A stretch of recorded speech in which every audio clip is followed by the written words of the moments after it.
All right. Hello.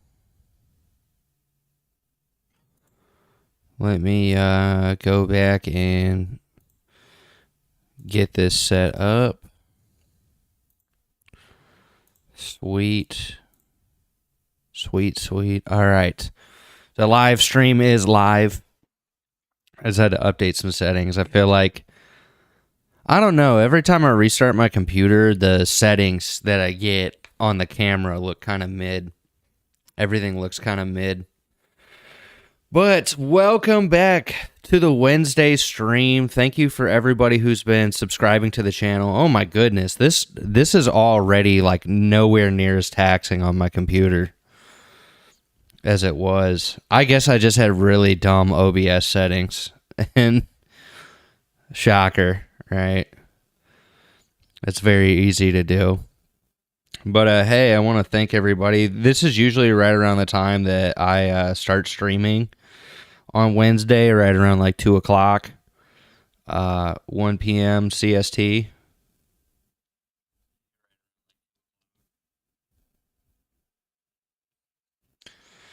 Just checking everything over. I appreciate everybody who's been hopping on and like checking everything out, checking out my channel. Like, y'all are awesome for real. And I think that really it's been kind of tough to figure out exactly, am I doing the right thing? You know, like am I doing the right thing? Because I think all of us, you know, when we give our life to Jesus, or if you're struggling with your faith, right? You have these questions of like, well, what should I be doing? You know, like, and I think sometimes we're told to be a good Christian instead of trying to get closer to God and building relationship with Him. I'm not saying that's everybody. It just depends on who you listen to and what church you go to and what community you get involved with. But on that note, you know, I noticed the last video I posted, like, there was a ton of amens, a lot of really good comments, and I thank everybody who checked out my shorts, because I like to, you know, pray and talk about the Bible. But I want to come on here and just flat out say it. I am not a pastor. I'm just somebody who really loves Jesus and wants to spread the word, wants to spread the gospel. And I recognize that when you are looked at as a teacher, you are judged more harshly. 100%. And I am 100% understanding of that. And that's why if I am going to be more firm on teaching the Bible, I want to get deeper in studying it. And I think recently I've gotten into this habit of wondering, you know, I still read the Bible every day, just I haven't gone as deep as I really think I should. And I think that, you know, reading the Bible is one thing, but studying is another thing. Because even in college, there's tons of books that I read, but I didn't necessarily study them. And there's tons of books that I studied, but I didn't necessarily read them. And I think that's important too, because there's times where teachers will use a book and they'll tell you to study it, but they don't tell you to read the whole book. They tell you to study part of it for the curriculum, to take away things. And I think that's super important with this, because my goal with this channel is to help people that are creative, show them that you can be creative. There are like almost no limitations anymore other than your mind. Like, there's so many free plugins available.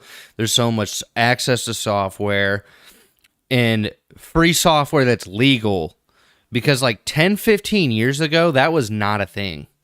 And if you had stuff like this, like you had a microphone like this and a very, very basic interface, like a Scarlett 2i2, the first gen or second gen, if that was out at that time, it sounded bad. And it wasn't necessarily the preamps, it was just the fact that the converter technology was expensive. So like you couldn't get the processing chips for cheap. You couldn't get all of it for super cheap.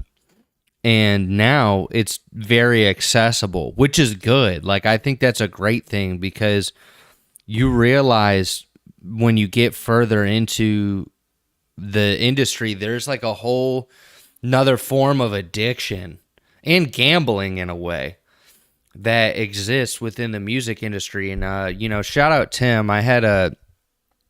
If you end up watching the stream, thank you for like checking out my streams, checking out my content, and like booking a call with me. Because it showed me that the goal with songwriter support is being able to help anybody in any way on their journey of putting themselves out there and making music and standing on their faith. Because I recognize that it can be tough at times when you see where the industry is going. Like if you see how Universal has handled this past year and how, they were trying to sue Spotify and then they still have partnership with them, and all of these labels are either owned and created by all these distributors are owned and created by labels, or they have a deeper connection with the label. You start to recognize that it's like, dude, getting my stuff out there, it's almost easier to make my own website and do my own thing, but you have to then jump that hurdle of like running it like a business, paying for ads, registering your business, creating a Google business page, getting your content out there. Like in YouTube, and the streaming has been amazing for that. Like, I'm not going to lie. I think that that's why this channel has grown. Not only because God is willing it and really just allowing me to make content and learn from my mistakes, because even in the video that I posted, and I'll get to why I think, the call that I had last night was so important. It made me realize that some people don't like the way that I approach it. And maybe it was the wrong way of doing it. But at the end of the day, even if you do something wrong, I think what is important more than you worrying about your sin is going to God and building relationship with him.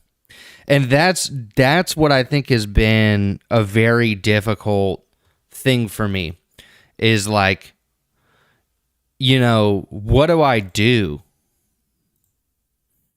And I think that's kind of the tough battle that I had, was that like, what exactly am I doing? Am I doing it wrong? Am I, messing up with my walk with God? Is it just in vain? Is it just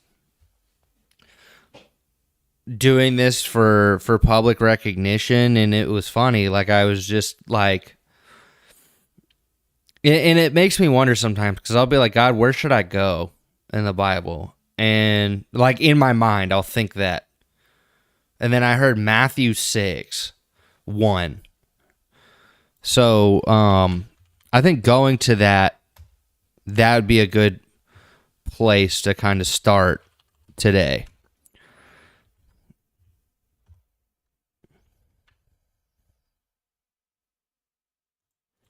And I'm going to start, like, even though I read the King James, I feel like I don't truly understand it enough.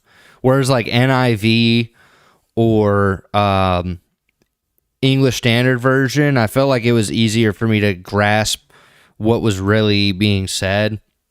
And some people are KJV only, which I don't agree with. Like, I think that there's only certain Bible translations where you need to be mindful or you need to be careful, because they were, essentially written by man and manipulated hermeneutically. So it's not really word for word or closer like thought for thought. It's really like, this is my interpretation of it.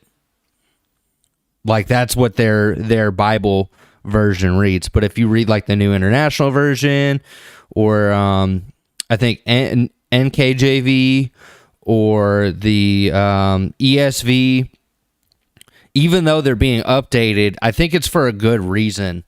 And the reason being that scholars are finding more information and updating it, because really, Wes Huff made a great point. It's kind of like, just imagine you've got a 1,000-piece puzzle, but you open the box and instead of there being 1,000 pieces, there's like 1,100 pieces. So there, instead of it being less than what the whole picture is, it's really you'll see the whole picture, but there's more than enough information, and they're compiling everything to get the most accurate information that's available, because there was tons of scribes and scholars, and there was a point where they were trying to get the word out. But when I read this verse right here, Matthew 6:1, be careful not to practice your righteousness in front of others to be seen by them. If you do, you will have no reward from your Father in heaven. And I was like, am I doing that? Like, I felt super convicted about what I've been doing and like making the content and putting it out there and putting out prayers and doing things like that. But I recognized that really the answer was no. Like, I kept hearing no. And then I was like, okay, let me read the full chapter to get more context. So it's like, okay, I think that this is important. When we're stuck in what we think we should be doing with our relationship with God, I think Matthew 6 is actually a good place to look at, because it gives you good principles of how you should live your life, like giving to the needy. Because I don't even want to talk about, because if you live in Houston or if you live in a major populous area, there's a lot of homeless people in various parts. They're usually by the freeway, or they might be at the grocery store.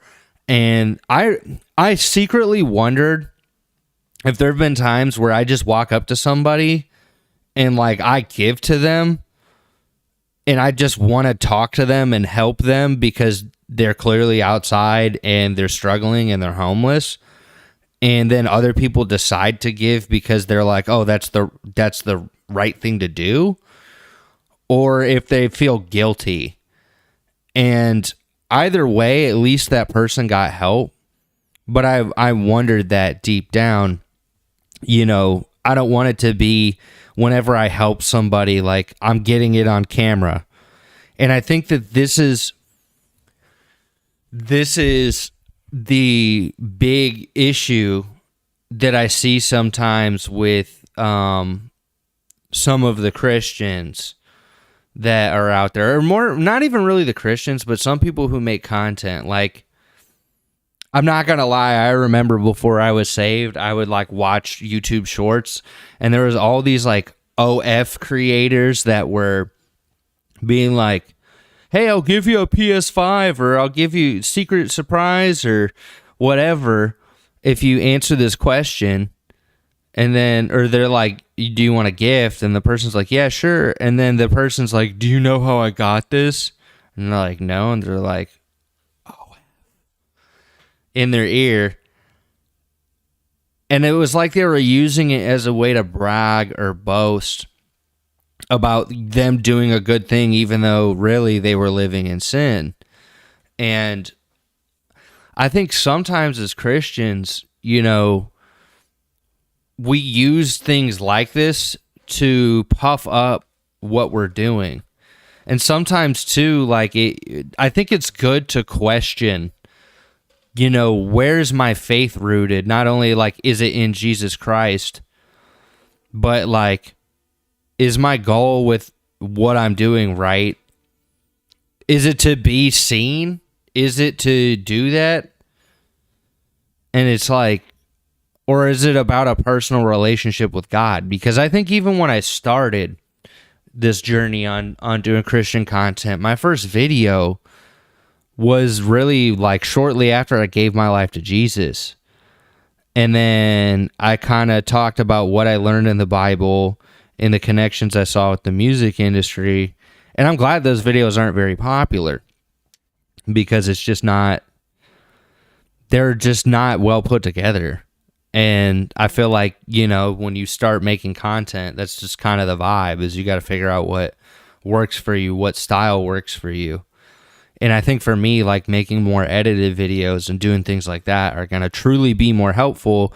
But before I really get deeper into teaching or helping people with the Bible more specifically, I think I do need to keep getting into it, because I think it's easy for us to fall into Matthew 6, chapter 1, especially with the internet. Like, it's easy for all of us to want to practice our righteousness in front of other people, but we don't realize that we might be doing it to be seen by them. Like, to be seen by other Christians or to be seen by other people, instead of trying to help people get closer to the faith. And I think that, what's been good about the live streams is it's helped people get closer to the faith. Like, there's other people that have hopped on that they might be kind of on the fence of saying, like, okay, I haven't gone to church in a while, I haven't opened the Bible in a while, and it's tough. But I think that if it's like, hey, I'm a Christian and I don't know what I should do or where I should go, I think that Matthew 6 is actually a great place to look, because it's like, okay, what are things I should do? Giving to the needy, prayer. Well, how do I pray? And when you pray, do not be like the hypocrites, for they love praying standing in the synagogues and on street corners to be seen by others. Truly, I tell you, they have received their reward in full. And there's times where, like, even when I do that, right? Like, when I do the prayers online, am I doing that? And I think the answer is no, because that's not the only place I'm doing prayer. And really, I'm not trying to make content like that as much. I did recently, just because I felt compelled to, and I was like, I haven't posted a video in about a week or so. I've been so busy with life. And I think that this is a good chapter to go on, is recognizing that, we don't need to worry. We need to store our treasures in heavens and not care about the things of the world. We do need to fast. And I think that there have even been times where it's like, it's not that I don't fast. If anything, my biggest struggle, I would personally say, is gluttony. Like, I'm not to the point where I'm like the Romans or anything like that, where they're just eating and then throwing up and then eating and just constantly filling their belly. But there's just times where I get so stressed out with, like, little to no sleep, working 60 plus hours a week, and just being like, okay, I don't want to cook, I don't want to do any of that, and gorging myself and, like, sitting down and mindlessly eating and being like, why am I doing that? But yeah, I think today's focus is Matthew 6. Like, if you're just, like, struggling like I have kind of been recently on just, like, what should I do? Where should I go? I think Matthew 6 is a great place. Like, that's totally a good spot to go. Just because if you look at it, right, the goal is to show you how to live more biblically. It's like, this is how you should, Jesus telling you this is how you should pray. Jesus also telling you to give to the needy and give to those, because I think now too, a lot of us have been struggling, even in this economy, and there's certain things I've been noticing have gotten better price-wise, even at the store, but there's a lot of stuff, though, that it's still very expensive, like eggs, and just basic stuff has been really expensive, not gonna lie. And I think it's important for us that we figure this out, as believers. And I'm wondering too, I've also learned with some of the live streams and stuff I've been doing. Right now, I'm from Houston, Texas. That's where I'm originally from, Mishawaka, Indiana, but that's where I'm posted up. I'm in Houston, Texas, and I'm not gonna lie, I love it. It was worth moving over here, at least for me, because I needed the work, and I've done a lot in the audio industry. So there's actually a ton of work in different industries that I've had a lot of experience in, like delivery work and audio and staging, and so I've been like involved in that. But yeah, like this is the goal with my channel, is realizing that I want to build more relationship with people and give people more godly principles. That's kind of the goal with this. And so that's why I came on here earlier and just said, like, look, I'm not a preacher. I'm just somebody who really enjoys my relationship with Jesus and realized I need to deepen my faith too and get deeper in the word. And I felt like recently I've been struggling with, like, what exactly should I be doing? And I felt like this was such a great place to go, because if you go to Matthew 6, it really tells you better ways to live more biblically, like giving to the needy and how you should do it, how you should pray, fasting, which I was even saying, like, my biggest struggle has probably been gluttony. And it's not that I don't fast, it's that there'll be periods where I'll get so stressed out from like working 60 plus hours, which I think a lot of us do, where I'll just mindlessly eat when I get home. Like, I'll just sit down. I'm like, okay, cool. I got like 2 to 3 hours and I've got a whole bunch of junk food I don't have to cook. I can just smash that and then watch YouTube videos and then go to bed. And I recognize that what's important about all of this, right? Like, this is about the relationship that we have with Jesus. And I think being honest is what's going to build any good relationship. And also, that's kind of the goal with Songwriter Support as a channel, as a business, is that, like, in any way that I can help you guys, if it's sound design, if you guys want to know how to live stream or set up your computer for this kind of stuff, or like if you want to know how to get your audio from your DAW directly into Stream and like actually start putting your music out there in that way, or making shorts, and how do you make content, how do you do the whole process? Because now if you do anything in the music industry, you have to basically like do a little bit of all of it. And the crazy thing is all the technology is open source and free now. So it's 100% available. And if you've just viewed my channel, you're new to it, I'm a former Sweetwater sales engineer. So I've been in front of $1 million consoles. I've been in front of all of the audio gear. I've been in multi-million-dollar studios multiple times. I've met people in the industry. Went to school for it, and that's kind of where you can meet those kind of people for it. I'd gotten a degree in music media and production, done backline for major touring artists, and I've done corporate AV. So I've seen like all the applications of audio right next to installation. That's the only thing I haven't done. And I'm kind of glad, because when you get into music install, or audio install, it's a whole nother animal. Or I've never worked for a company that develops products like Shure or, SE Electronics, or, but I've worked with them. So I understand a lot about their technology, and I recognize that it's useful, but you especially now, the quality for the price, you can get an $100 microphone. And if you know how to set up everything correctly, you really can make a high quality song. But I think what has to be understood is the original principles of what made a song good. Because back in the day, like back in the 1900s, 1920s, all they had were microphones that were similar to this design. This is like a dynamic microphone. So what made the song good?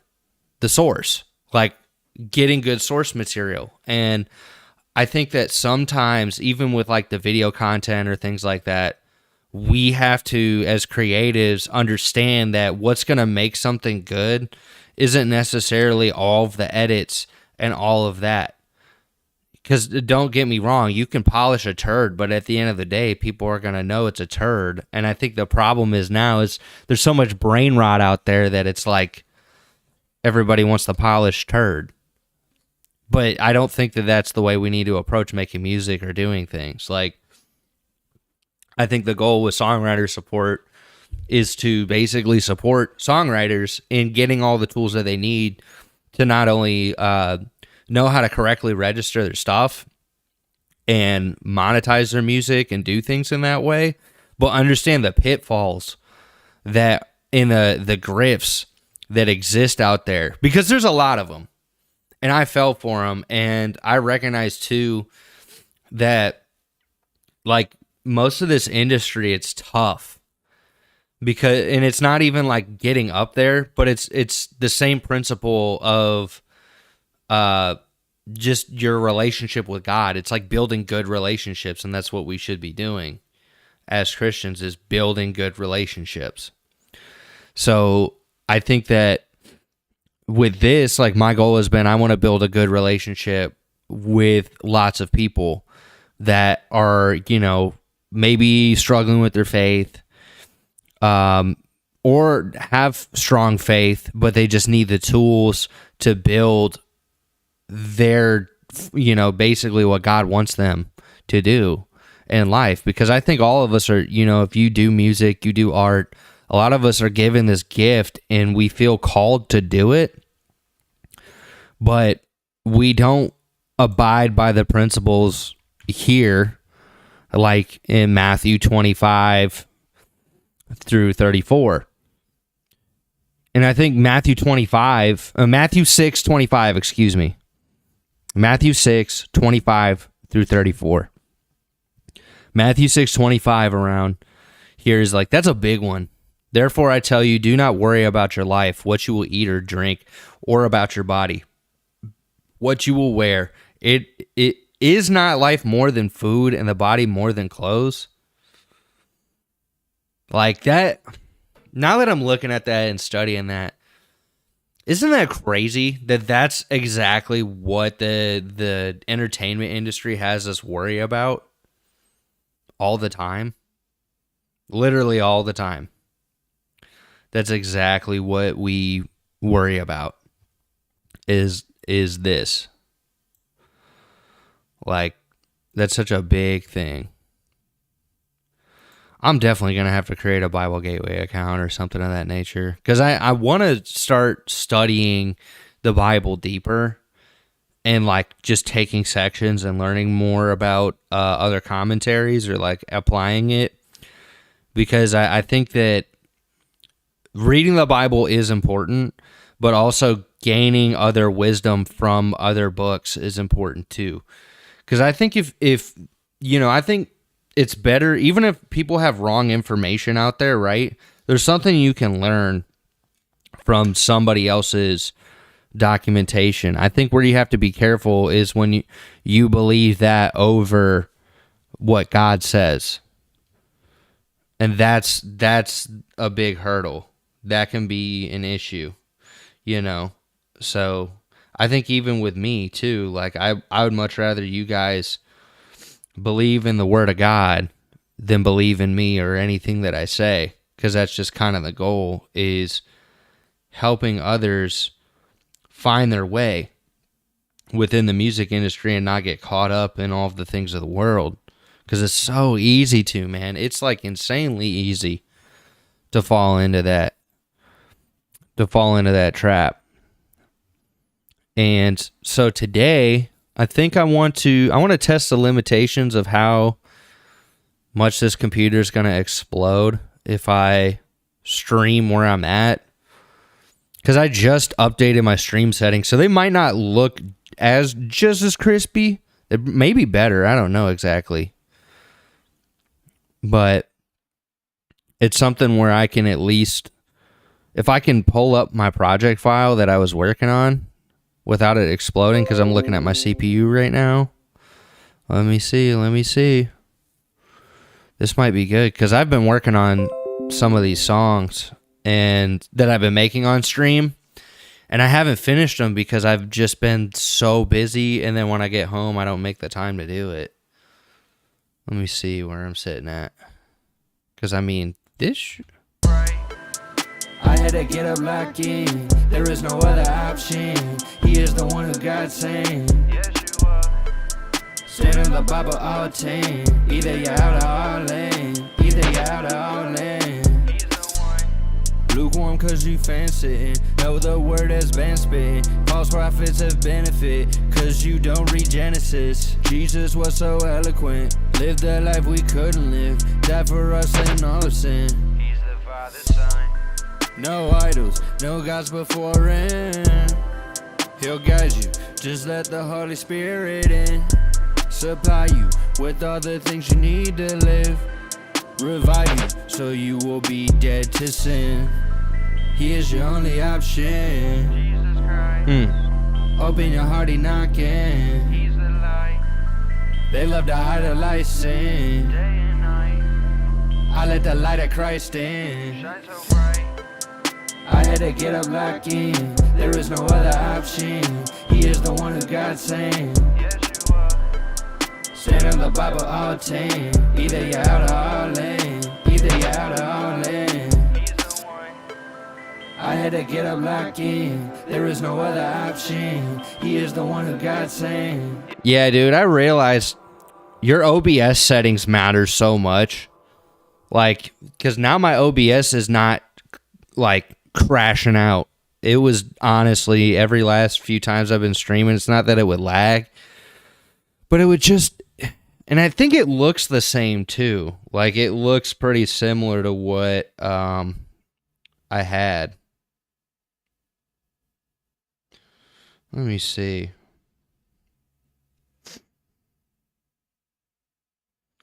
It's tough.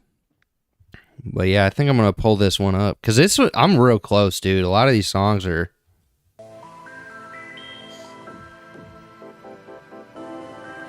They're there.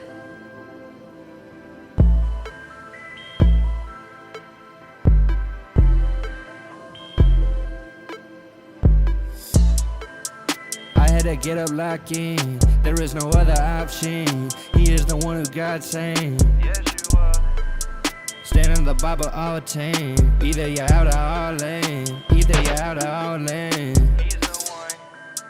I had to change my optics. Had to see through the nonsense. Had to see all of my sins. He shows love. I keep the Bible on grip. Okay. I had to cut off my friends. I had to cut off dead days. He is the way, the truth, the life. Yeah, dude, I need to change my settings so bad on the live stream. It was just, it looks the same, if not better, but it's just... Eat of the script, the lamp inside. He is your only option. Jesus Christ. Open your heart, he knocking. He's the light. They love to hide a light sin. Day and night. That's not blowing up my computer as much. Sweet. I had to get up like in. There is no other option. He is the one who God sent. Yes, you are.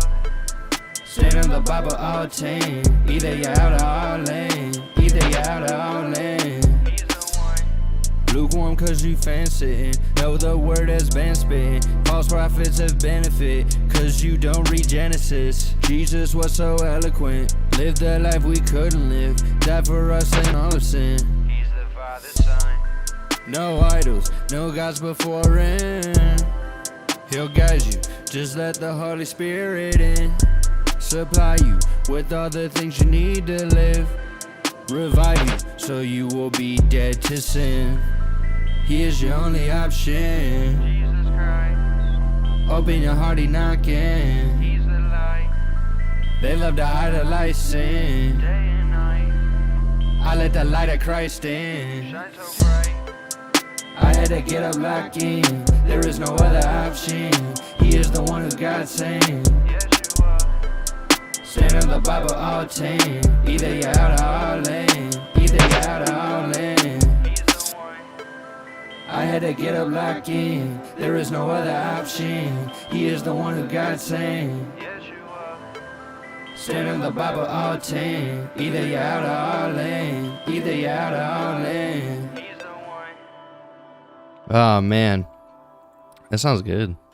That's getting a lot better. It's really coming together. But now I can stream it, and it looks the same, but it's not blowing up my computer, dude. Because I was having that issue with like, why is my stream just saying that it's taken up 60%? And I'm also wondering too. I'm gonna just play this while I have my screen up, and I'm gonna tweak the name.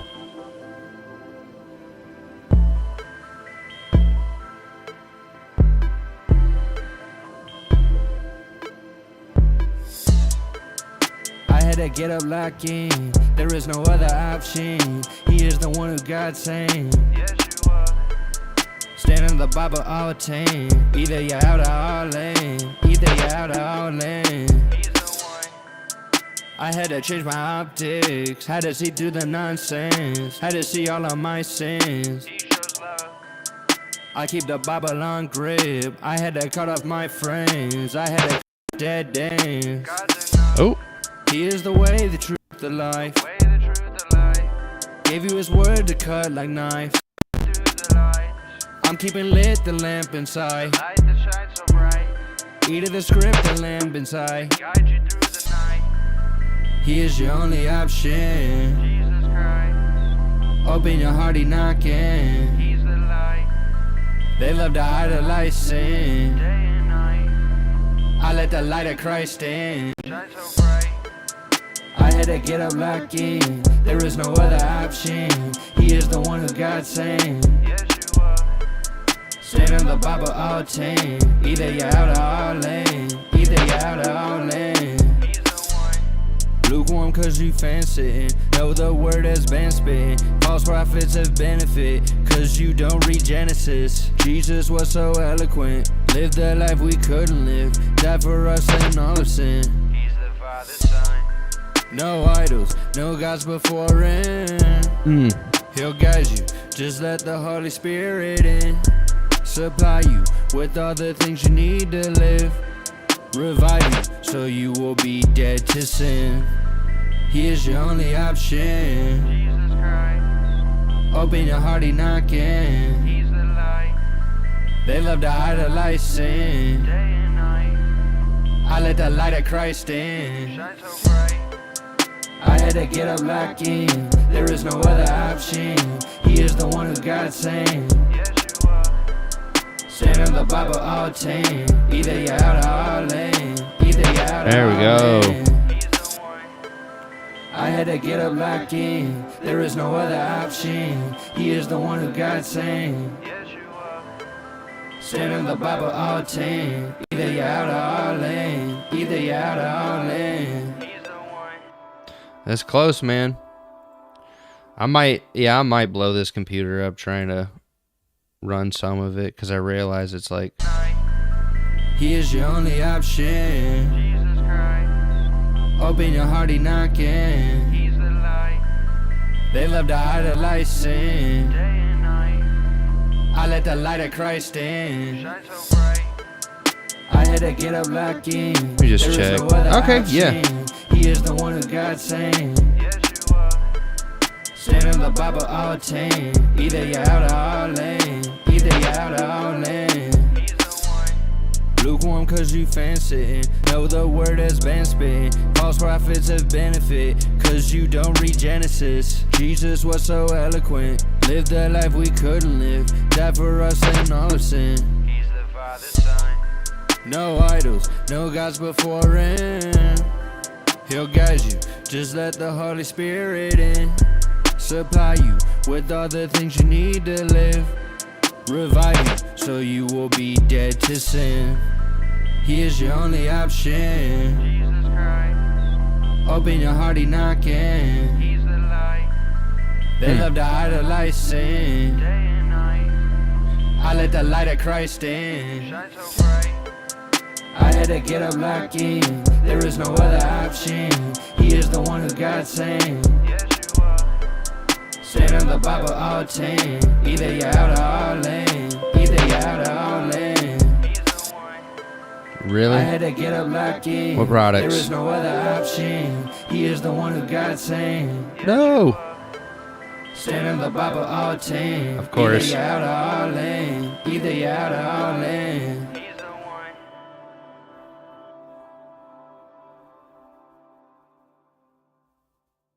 Okay. You know what? How about we don't look at that? Oh, and it's gone anyways.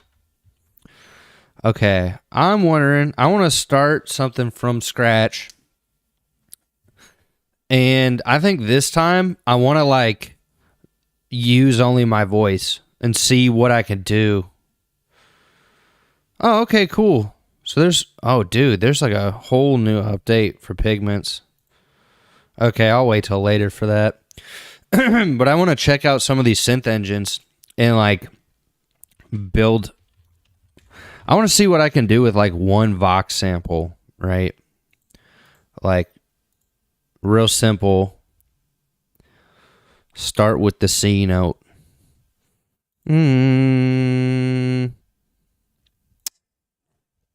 Okay, tuner.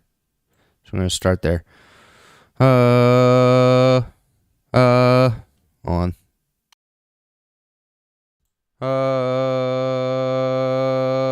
Oh, wow. I was pretty close. I was actually close. That's right, guys. I've got perfect pitch. No. All right. So I want to see what happens if I like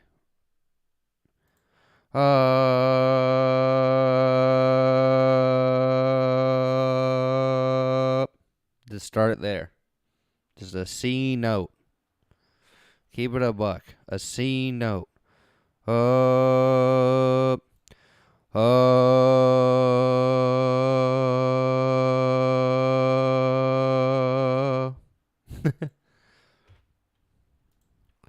Okay, probably 137. But I'm going to try and make a beat out of only samples from my voice. Okay, that's the goal for this one. That's the challenge.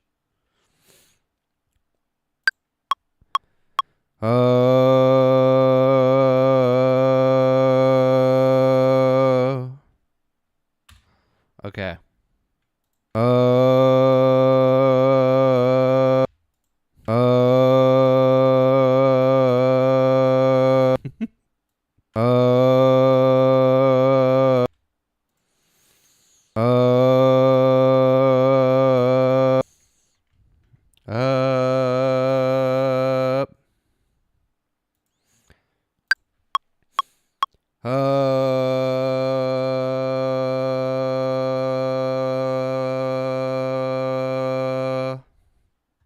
This is always tough. Like if you've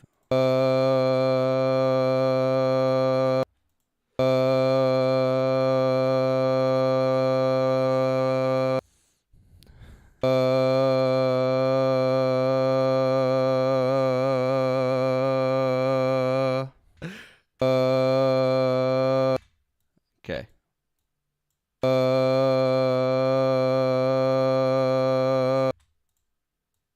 Let me see what it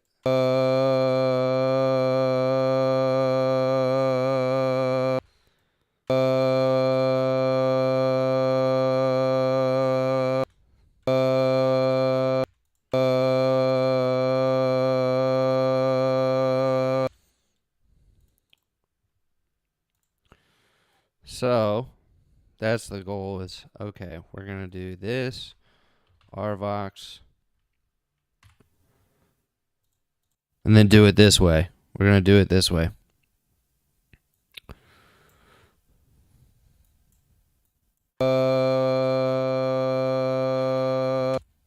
Compression, Pro Q.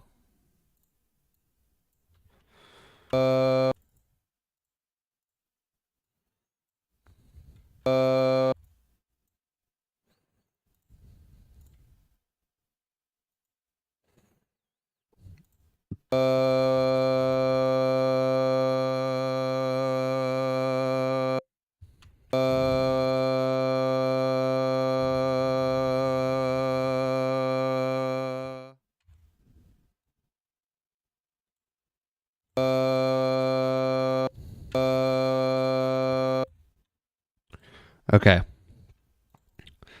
So we're going to freeze it and flatten it. Just make it. Okay. So I'm going to pull up Zyklop. And we're going to make this a synth. That's my goal, is I want to see what I could do taking samples from my voice and then using a tool like using other tools like this. Let me see. Load init preset.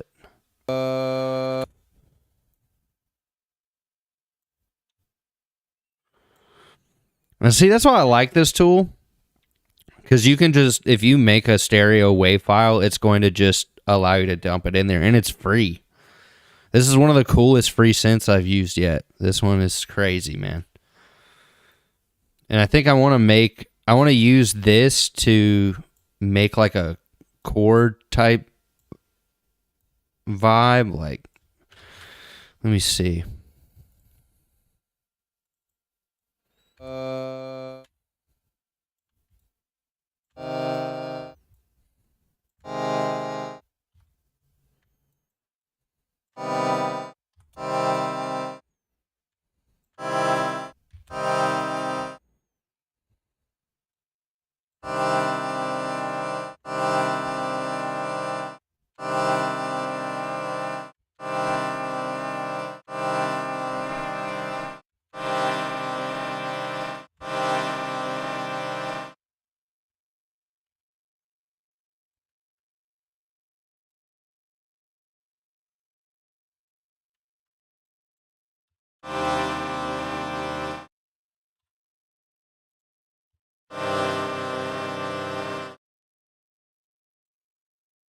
That's why I love this tool. This one's cool. It's like already using my voice in a weird way. Okay, we're going to do C minor. I think that's where I want to start.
Dude, that's crazy because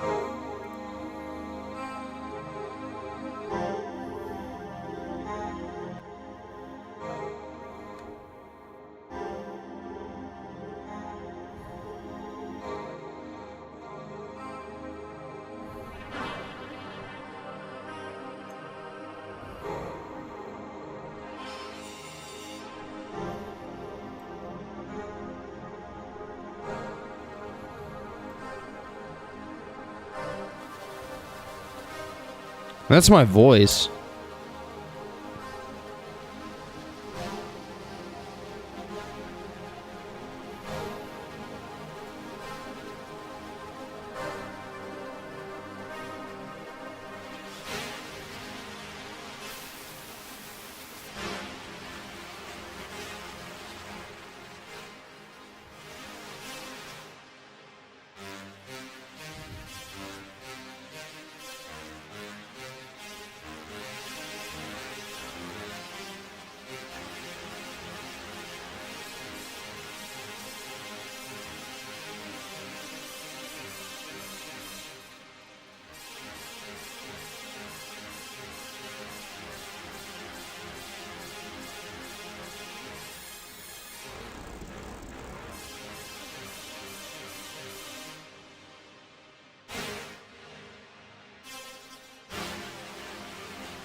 There you go. Now it's like starting to bring some of that life back.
Isn't that crazy how much like a channel strip can just... I mean, yeah, it's louder. Probably just need to...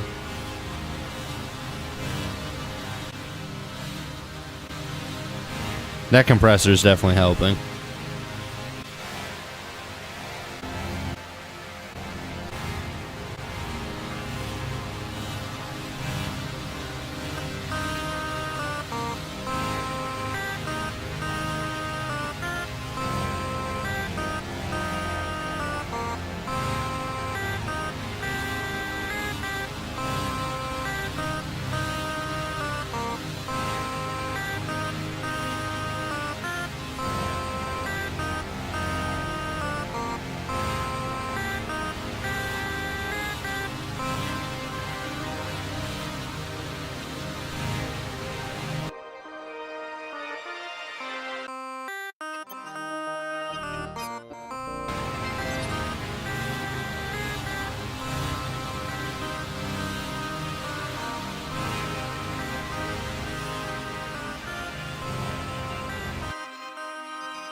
Oh, what?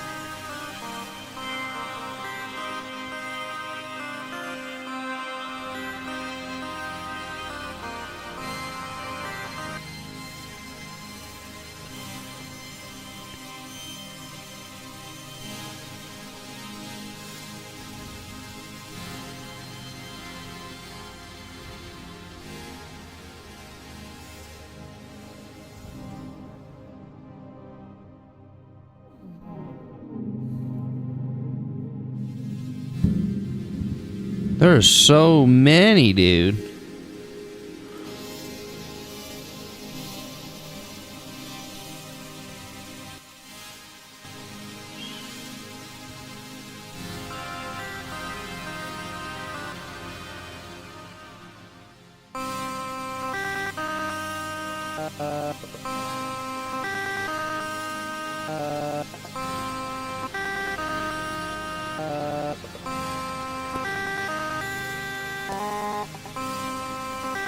Okay, yeah, the goal with this, let me see if I can.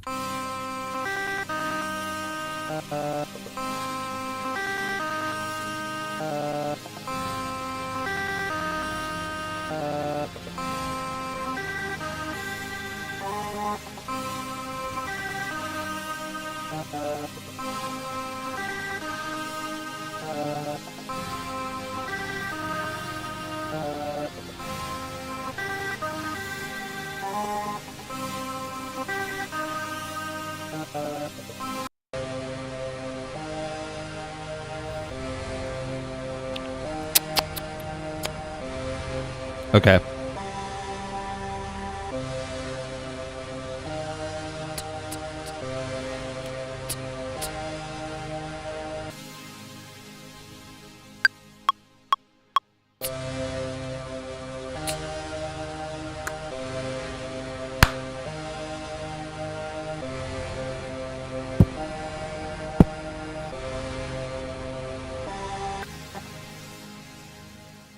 Okay. So now this is going to be an experiment on just okay, making a beat. Like if you feel like, "Oh, I don't have good samples." I'll show you how to make them with your voice. Or how to use some of the tools to make samples that you want to like morph them.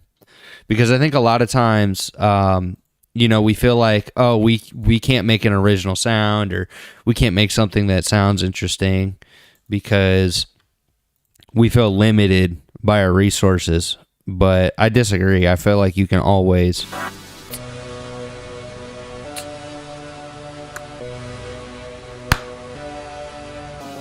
there's tons of ways that you can be creative with it. So I want to show you guys kind of what I'm doing here. I'm going to make things by layering some of the sounds that I just created with my mouth and with my hands, and make a beat with all of that. And then too, I'm going to make like a bass sound too. Probably with this right here, with this sample that I already have. Let me see what happens if I like, hold on.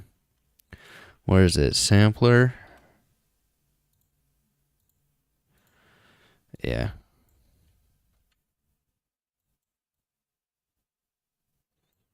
Bro, why did it do that?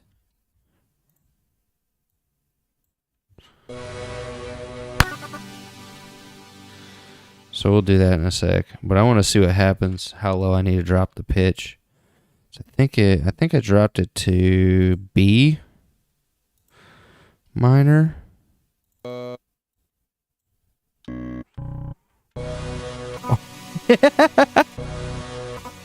Okay.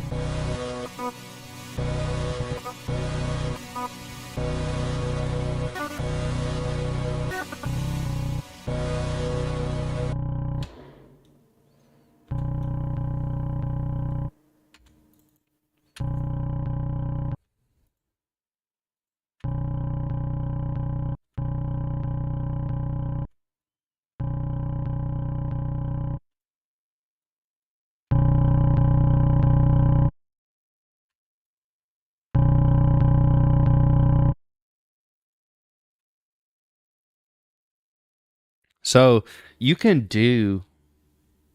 take a sound like this, right? And you can use EQs and saturators and compressors and different tools to get that effect that you're looking for. So it's like I'm literally just...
Yep.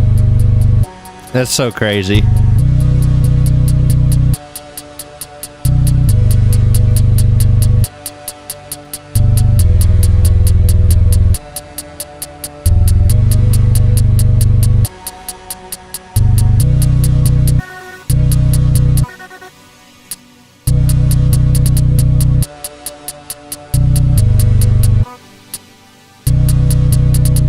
That's my voice.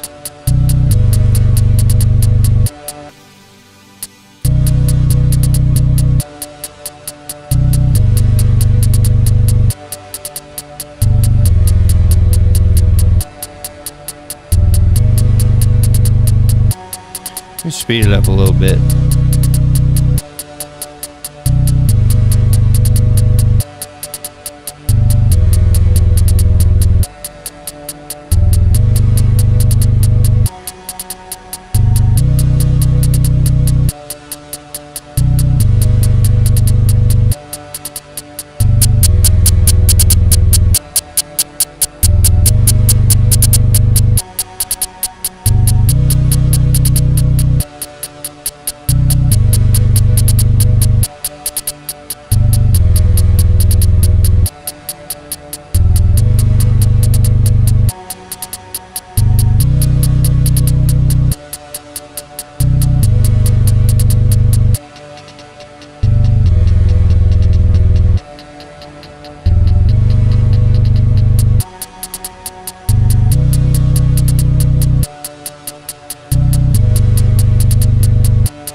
Okay.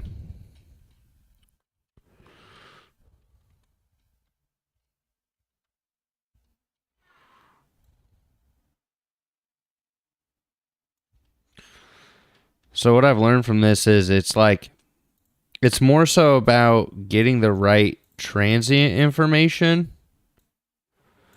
and then playing with it. Like getting it so it's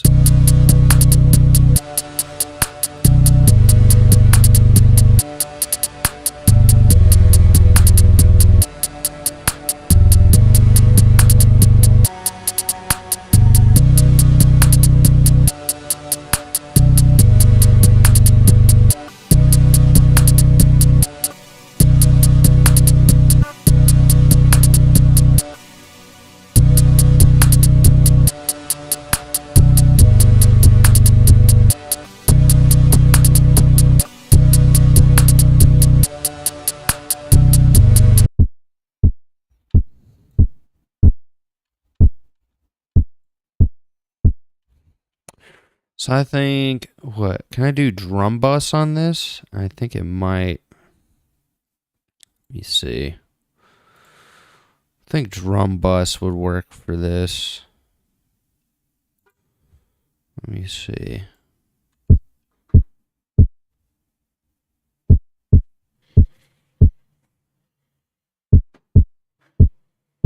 Yee.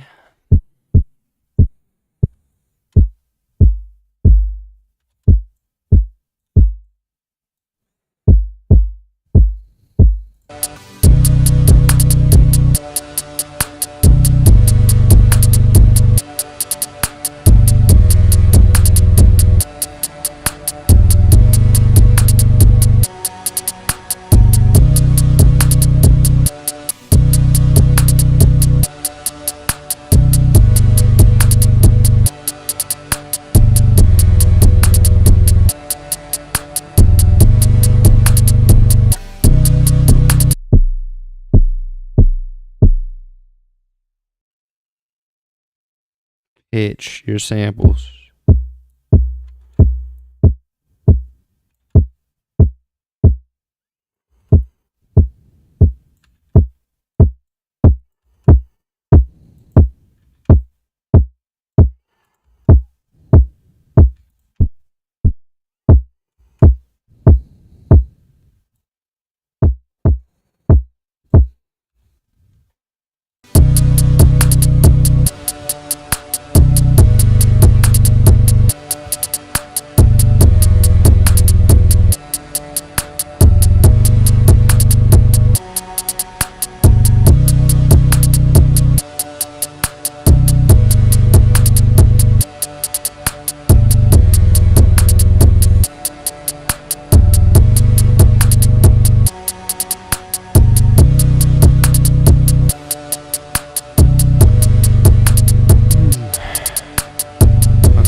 I feel like this bass.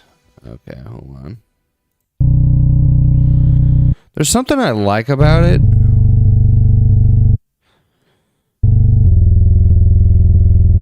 I wonder if like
Mm.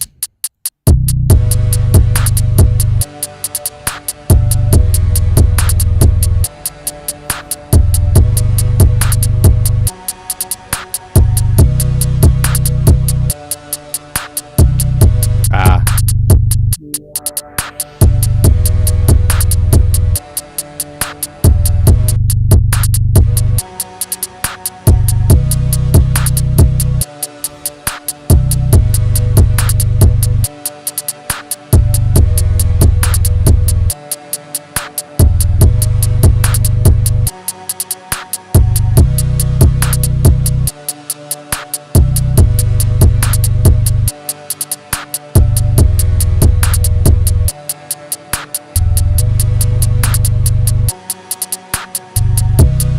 Made it from my voice, made it the voice. I had to make all of the choices, all of the noise, had to go to all of the voices, all of the voice. I had to hear everything playing, all of the voice, all of the pain.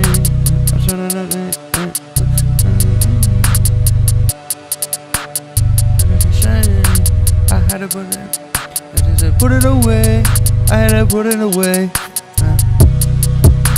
The sound away, the sound. I did a better tone of dance to the song. Then the sound away to the song.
sound of the waves. Sound of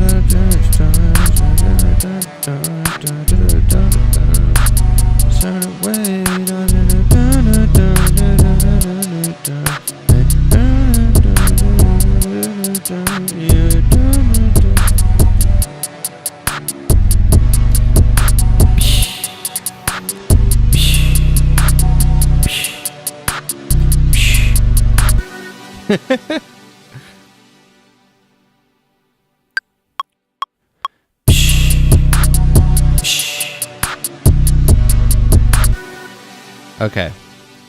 So clap, hi-hat. That's wild, dude. All of this came from the voice. And this was something that I thought about. I had a talk with Tim last night. And if you guys hop on the stream later, if Tim hops on, I mentioned it earlier. Shout out Tim. Like, thank you. And he had asked me a good question. Like, when I make a song on here, do I think about what I'm going to do for the stream? And I'll tell you, no. 90% of the time I don't. But today I decided to. I was like, hey, you know what I think the challenge is going to be? How can I make samples with just my voice and use the tools that I already have? Because I think it's easy for us to get caught up in, okay, well, this is how everyone else sounds, so I'm going to do it this way because it works. And not willing to experiment with, like, making your own sounds, you know what I mean?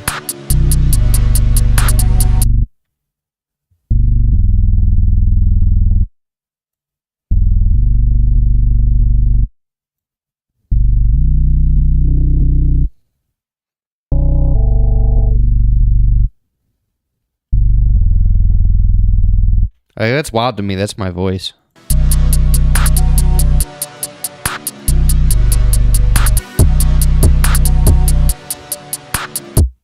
So is that.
What's good, bro? You good?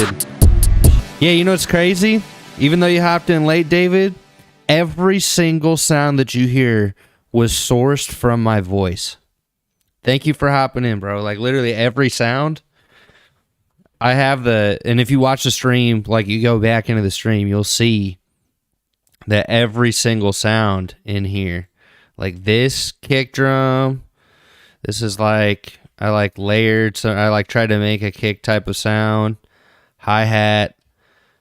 This is the open hat So like if you can watch me record it and do all of it, but yeah, everything is all sourced from my voice, and I want to show people like you could think you have so many limited resources, right? And pretty much everything I'm using in this, it came with Ableton, but it's understanding like, okay, I mean, there's some things I definitely didn't, it's my own plugins that I use regularly, but all these sounds, they're all sourced back from your voice. And like, it's so much easier to make your own samples than you think it is. Like if you have a microphone and you can document it, you can modify it in so many ways. And like, I'll even show you, like this kick drum, it started out as just, and I turned it up so it'll get the vibe, but it's just me kind of doing that into a microphone, then adding these effects and EQing and shaping it so it turns into an actual kick drum. Or like the hi-hat. That one was the best one because it was just like it sounded, I think that was literally this one. It was right here. And it started out with, it started out like that. So that's what I think is so interesting is a lot of times we think that we can't come up with our own sound or like make our own music, or we need to buy all these samples. We need to buy all this stuff. And it's not true all the time.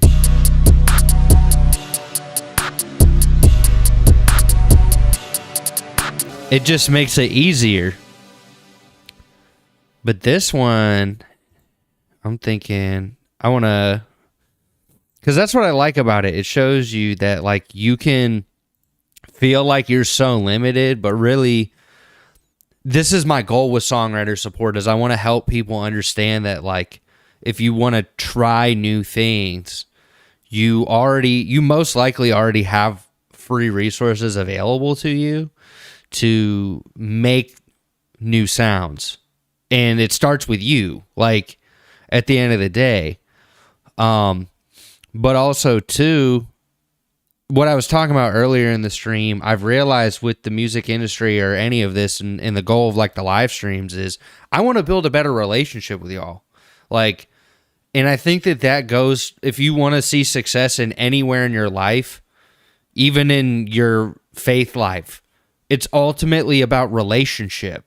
And like, even if you fall short or do anything, wrong, like it's about openly communicating and building good relationship. And that's what I realized with everything that I've been doing recently. It's like, so I posted that reel and I saw you commented on it and I saw a ton of people comment on it and I saw a couple negative ones. And it had me think about it because somebody was like mad at the fact that I told them to stop scrolling and like listen to the prayer. And they're like telling me to humble myself. And it made me like go back to, I was just like, what am I doing wrong? You know what I mean? Oh, it was good. Actually, I kind of talked about it. Yeah, so it went really well. And it wasn't even about like, he might do services with me, but I don't care because ultimately, like, being able to talk to him and realize, hey, this is somebody who went through the same path that I did. Like after talking to him and learning more about his experience, he had gone through like college, done a ton of like other things in the music industry, and has gotten to this point where it's like, hey, I want to like be able to build my business and start like focusing on making content and so I can draw people in. How do I set up my computer and set things up to get it to work to make content?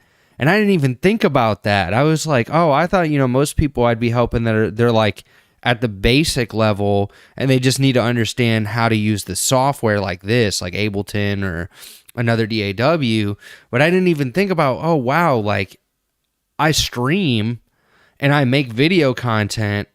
And I think there's a lot of people that like, and what's so crazy? Over the years, when I was about to be working with the industry, The stuff I had like made papers on and like studied and tried building, but now there's even better resources and the technology is just better. So it's easier to stream. They made it easier to connect into it. So it became obsolete.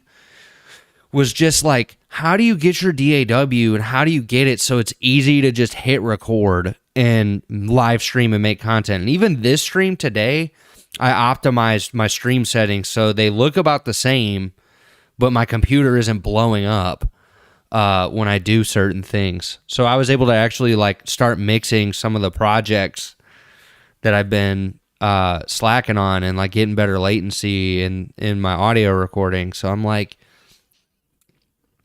I realize I can help even if they don't like book a one-on-one call with me. Because if you book a one-on-one call with me, I'll talk to you. But then if you want me to like do what ultimately the goal of Songwriter Support Services is, which is like I use TeamViewer and I remote into your computer and I help you optimize. Say you need understanding of like, how do I set my plugins up? How do I get my computer to run better so that I can record better and get higher quality recordings? Because a lot of people think like buying new gear can get you higher quality recordings, but if you don't know how to optimize your computer, you're already shooting yourself in the foot, because part of it has to do with sample accuracy. And like a lot of the converters now, the quality is so good, the signal to noise ratio is so good that unless you have like a amazing treated studio, it is going to be difficult for you to even notice the differences of paying thousands of dollars to buy gear. And I'm telling you that from somebody who sold the gear during the time when the boats were stuck in the docks and they were having issues with converter chips being able to essentially like get into the US. And I realized, like, I was like, wait, why are these three companies like? Because we would get emails letting us know, like, hey, so there's going to be delays for these companies, and it's because they use the same processing chips, they use the same converters, and those pieces of tech basically turn this signal right here. So you have two converters in an audio interface. You have your analog to digital, like in a basic audio interface, okay? Not like super high end. That gets into a way more complicated conversation. But in the end, you have your analog, which is like your sound or any type of sound that you're recording with a microphone or like your guitar with a line level, with a mic level, line level, or instrument level source. And then it goes through your computer, goes into your audio recording software, your DAW, and then it comes back out as a digital signal and goes to your digital to analog converter, which your D to A is what you use for your headphones. That's your headphone amplifier. So a lot of people don't even know, like when you get into very, very high-end audio and you're selling the high-end gear, they will buy those pieces separately, because they know exactly what the pieces that they're buying do. And those two pieces can be clocked together and synchronized. But in your audio interface, it's all built into one. And now all of the technology is so high quality. As long as you have a good computer and you know what you're buying and how to set it up, like you can make high quality music, and now you can stream it, and it's easier to actually like connect it out into the world and make it into content. Because there's tons of open source material like OBS, tons of free software that's out there that allows you to finish your songs and put them out into the world. But and you can even do it in real time like I'm doing. But I think the biggest challenge is getting it set up. And so like now I'm realizing, hey, that might actually be what songwriter support really is.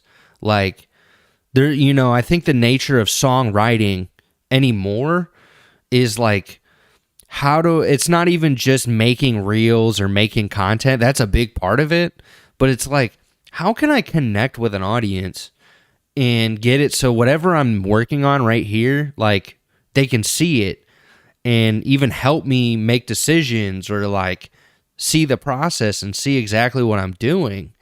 But if you use certain software like Pro Tools, it's more difficult because of the way that they do their audio drivers and the way it overtakes your audio driver into Pro Tools. There's complications even if you're on a Mac. So when I talked to him, it really answered some questions for me, like, what am I supposed to be doing with songwriter support? And I gave him as many free resources as I could. So if he does decide to work with me, like, basically right when we jump into that call, like, cool, I can just remote in and set things up and then explain how they work, and then you can go from there. And that's the goal of songwriter support, is like, if you need direct support on like, okay, how do I use my software better? How do I set this up for live performance? How do I set this up for a live stream? How do I register my music? Like, I want to support people in not falling in the traps of buy my course. Like, I offer virtual courses on my Patreon, but like, I even want to go back and see which ones are worth buying. The ones that I have that I think are on there, they're like songwriting ones. So it helps you kind of narrow down, okay, if I want to logically write a song, what are some methods that work so that I can make something unique? Because I've learned songwriting is really about storytelling. That's the best way of putting it, is like you telling a story in a way and letting it be sequenced out over time. But I think where people struggle, and where I struggled for a long time, was how do I get that in sequence and then out to the world? And the hurdle is always the tech. It's always like your computer, or not knowing how to set up your computer. Because sometimes, I would say most people, they have the computer that can handle it. Most computers now, they're so good, like, you can handle audio technology. It's when you get into video, like when you get into color grading or Photoshop, or you get into like very extensive stuff with video games, that's when you have to question, do I need to buy a new computer? Do I need to buy a new graphics processor?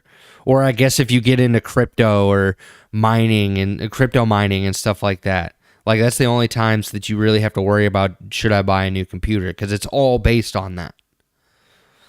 But, that's the goal of songwriter support, is like, I want to support people as much as I can before really, like, if you're paying me for my time, it's me literally there with you, teaching you how to operate what you have, but doing it in a way where, like, if you're struggling to get it to work, like, it like be a direct support in. Because even when we were working at Sweetwater, okay, I kid you not, there are so many sales engineers. If you're still there and you guys are like been there for 10, 15 years and you see this video somehow, God bless you. I couldn't make it when it went public, but I recognize that, like, we all had this issue where a customer would buy the product, they would buy a computer or buy something from us. They didn't know how to set it up in the way that they wanted to set it up. Not that they didn't know how to get it to work. They just didn't know exactly how, okay, if I bought this compressor or I bought this thing, how can I use it in this way? How do I set it up in this way? And the problem would be tech support would only technically get it where you could get it to work functionally, but then, like, you couldn't help them directly with how they could use it creatively. So some people had created their own businesses, and I don't know how it went, like if they ended up closing or if they're still doing it, but they got leads directly from, like, other people, and they kept their connection with Sweetwater. Me, like, I realized it's been a problem for a long time because people would buy gear and they wouldn't know what to do with it. And even if you read the manual, this specific thing that you want to do is not explained. So you'd have to have somebody who understands the tech to go in and teach you how to use it in a creative way. So I think that is the goal of Songwriter Sport, is like, how do I use the tools in the way that I want to create the thing that I want? Like, how do I create this sound, or how do I sound design this specific way? Or like, if I have, a very expensive synthesizer, how do I record this in at the highest quality and get it so it connects to my computer correctly? Because even tech support would only get you like to a certain point to where they say, we don't do that. We don't cover that. And it's fair because they're busy. Like, there's a lot of stuff where, and not going to lie, like, they probably dealt with a lot of people's crap, getting paid hourly and then having to like go into someone's computer, which, I mean, I heard some horror stories, dude. Like, because sometimes they would have to fix file path errors and stuff like that. So they'd have to go through people's photos, or like people, and when you're doing TeamViewer, you're watching the screen. So like the person who's supporting you is watching your screen, and you are watching your screen in real time. And I heard, when I talked to some of those support people, I was like, what kind of stuff did you guys see? And there's just like, yeah, like exactly, you know what I mean? Exactly what you think people were doing. They were watching that kind of stuff while they were working, thinking like, oh, it's on my other monitor. They're not going to see it and hear it. But like TeamViewer literally shows you all of everything. Shows you, like, it allows you to see access into someone's computer. But what's good is like, it's encrypted. So it's not like, okay, I can just access your computer now. It's like, I have to have an encrypted password. We do it in a one-time session, and then I can help you directly for however long. And I would do this all the time. Like, when I was working with somebody one-on-one and I had built the idea just to test it, like, I taught them how to use Pro Tools using TeamViewer. And I showed them how to set up or if they had issues, like I would help them songwrite and help them document their song, and show them how to load the audio files into Pro Tools and how to record the demo and just get the idea down. You know what I mean? Like, get the layers down, try to come up with harmonies, like come up with different ways to write the lyrics. And I started realizing there was two sides of the coin where we both messed up. One side was, I would say it's not that I was doing it for the wrong reason, it's that my heart was in the wrong place. And it started becoming more about, oh, how do I make money from this? How do I make something from this? Then how can I help people?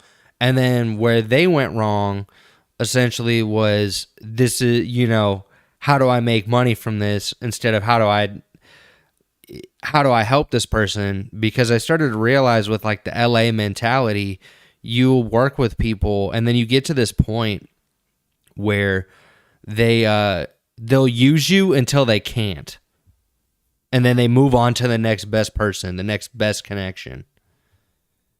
Instead of actually like building a solid relationship with you and you working with them the entire way. And it was starting to feel that way before it fell apart.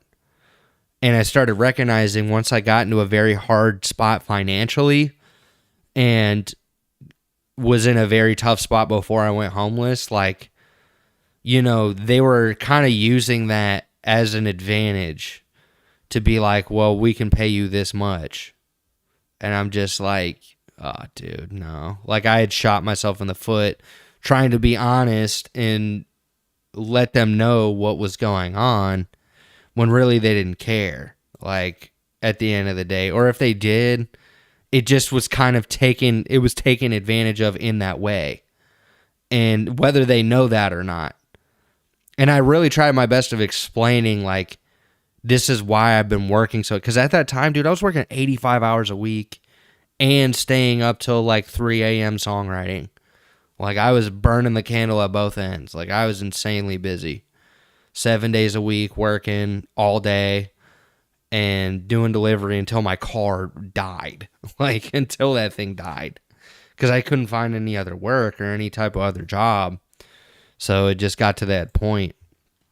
But that's when Jesus stepped in, like right after that, which is awesome, And so I think that is what is important with songwriter support is like if you want to book time with me in that way, it's gonna be like that. Like I can directly help you understand how to use your computer in a way so that you can be more creative. It doesn't hold you back as much, and like you don't feel limited by what you have.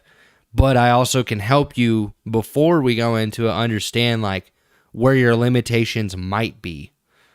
Because sometimes it is the computer, but you have to know everything about the computer that you have to be able to gauge that. Because sometimes if you have a super old computer with a not so great processor, like just not a good hard drive or like not a lot of RAM, you can run into some issues where your computer's like blowing up and you might have to do things a certain way to get what you want. So that's why I've created it, was so that I could help people from where they are. But then it got to that point where I realized like I had the wrong heart posture about doing what I created. And I think now, looking back at everything, I can handle it better and more in a way where it's actually going to help people where they are. And help them not get to that point where it's like, oh, pay for my course, because anybody, you start looking online and like even Christian creators, I've been seeing this where I don't know if it's wrong, but it just feels like you're doing exactly what a lot of the like MLMs and other people are doing, where you create this like coaching community. And then you try to convince people to buy your course and buy the thing that you're doing instead of like one-on-one helping people. Like you want to just, or group seminars too. Like it's more like, okay, yes, they offer those things, but it's really a pitch to get you in to buy their course, to get you to buy their community.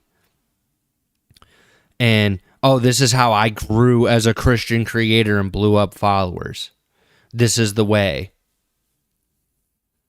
And I don't know how to feel about it. Like, I'm indifferent. I don't know if it's wrong or right. Because even Paul said, like, anybody who preaches the gospel, even if it's in vain, I still give glory to God. Because the gospel is being preached. But I'm also concerned, like, is this just, like, part of the grift? And where could people be spending their money more wisely? And where could they be spending their time? And where can I just come in when they actually need like a direct support? Like, hey, remote into my computer. I have no idea what's going on. And I want to fix it, but I don't know how to fix it. Like, that was the goal. Because I felt that. I felt like I was being grifted to so many times with the industry, man. And it's tough. Because I think there's a lot of good that comes out of it. But there's also a lot of, like, not good.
Hold on.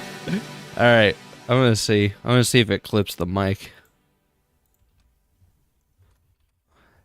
Yeah.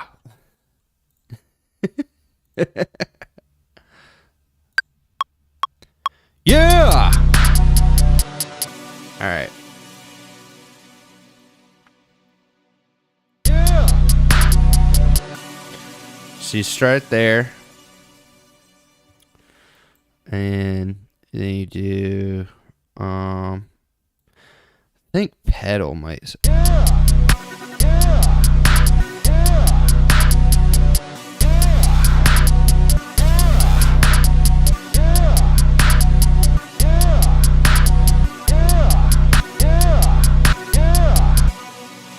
Oh, I didn't realize you could do sub on that. Huh. Hold on.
Yeah, it's like a deeper sub.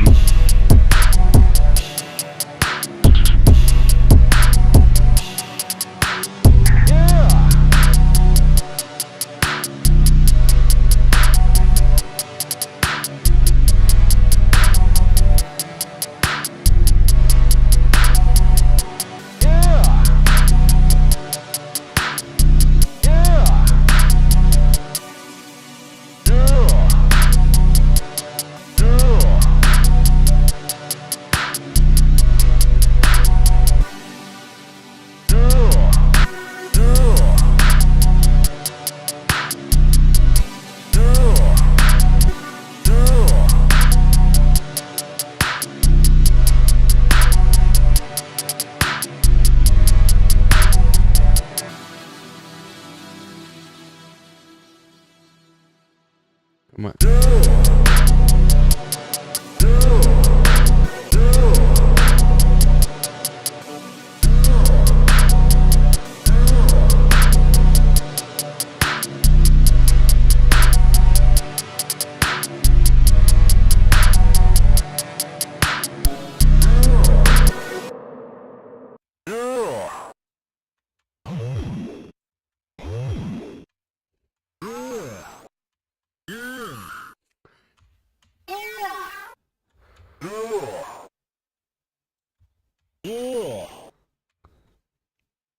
Yo, that's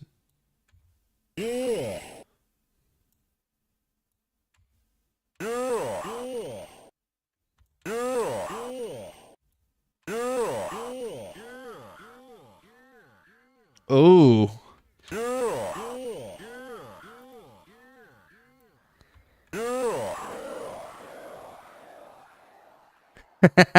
See, that's why sound design's fun.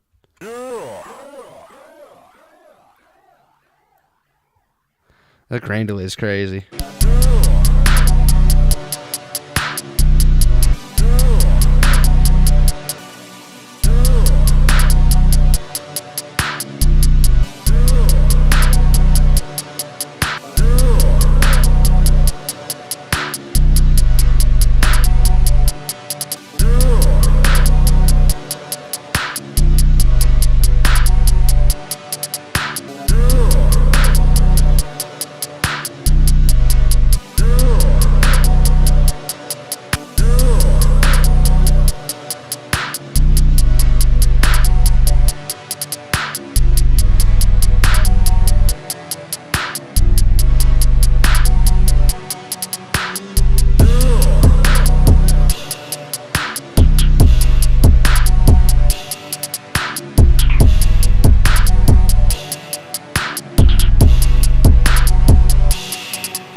Okay, so that's what's been.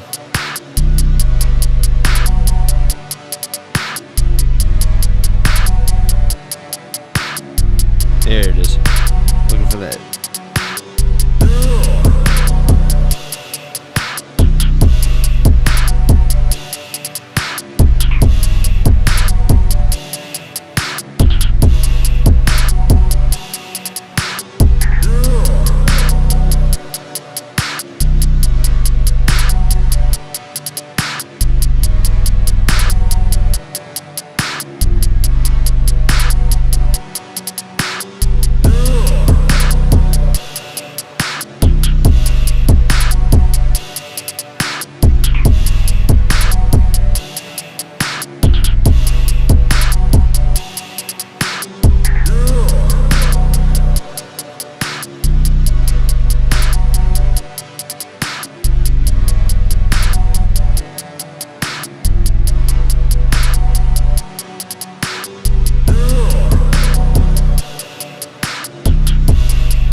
I'm wondering. I'm gonna go with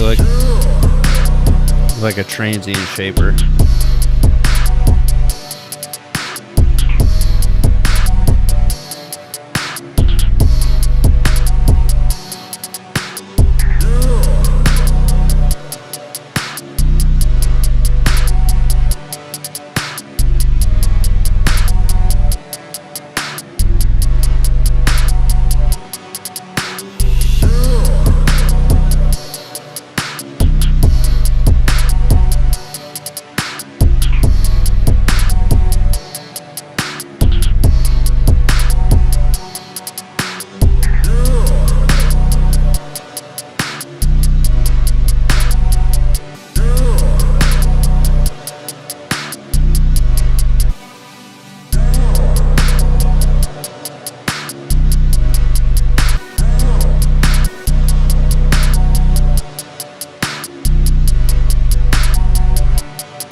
Yeah, that's what I mean. It's kind of like Street Fighter.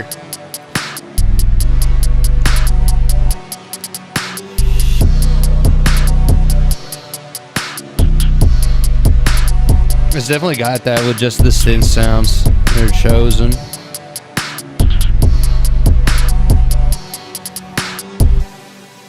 Doom. Let me see if I can. Let me get another one. Waves. Real time mono. Doom. Doom. Doom. Doom.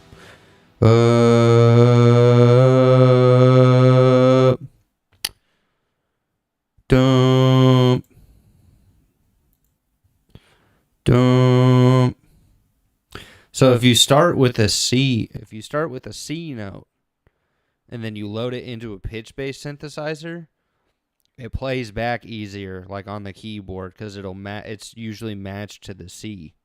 So if you like record in a C, then like when you load it into a sampler or a synth sampler, you can like play chords exactly how you would play it on the piano, and it would be pitch correct. Do do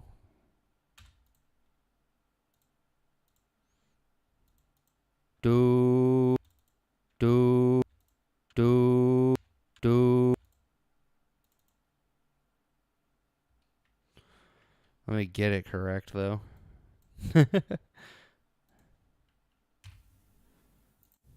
Do. Sometimes I'm off. Do do do do do do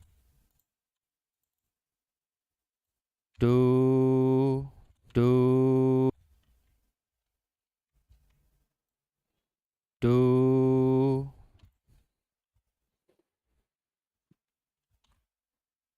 Hold on.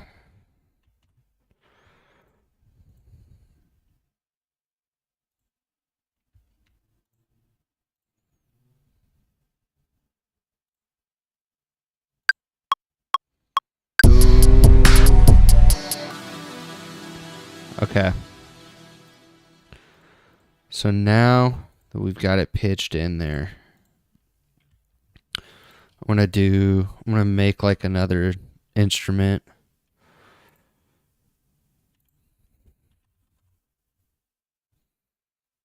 Oh, sampler.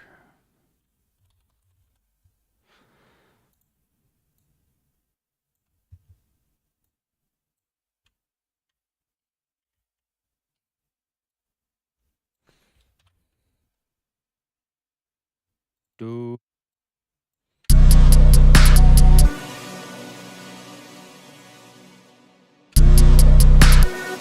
Do.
Let me see what happens if I like.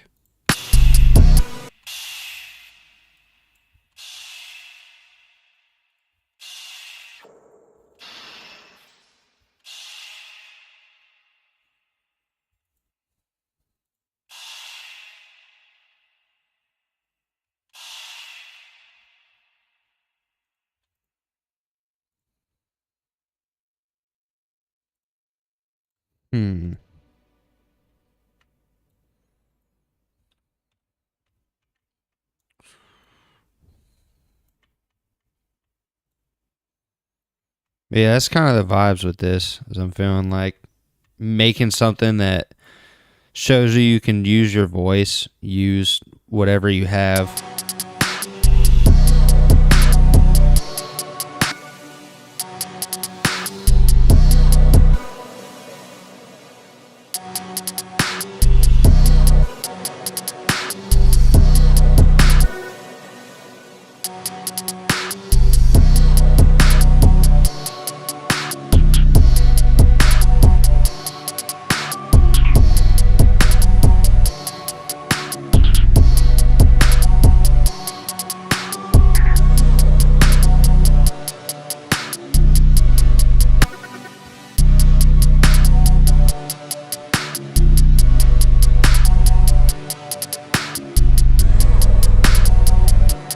There you go. It's just better.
Mm.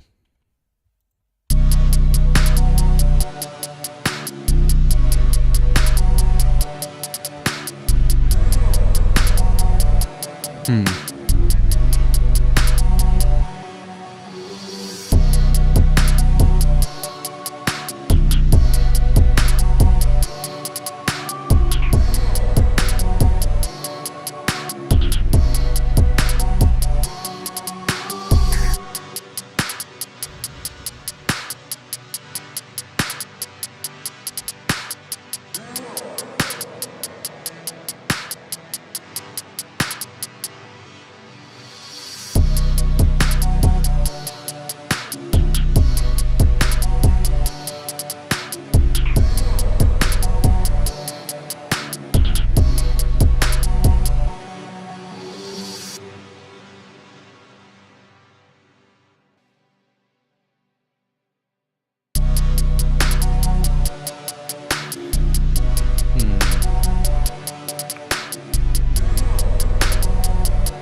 You know what I'm wondering too? I go to, was it Resonator?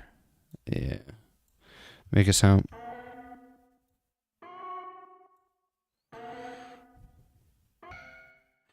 There was one mode that I remember. There was one that was like, is it this one? Yeah.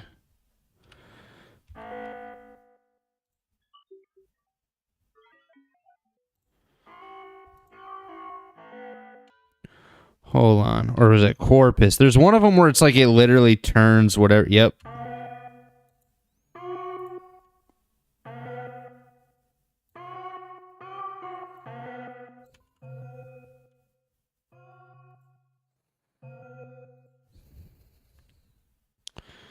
And then, hold on.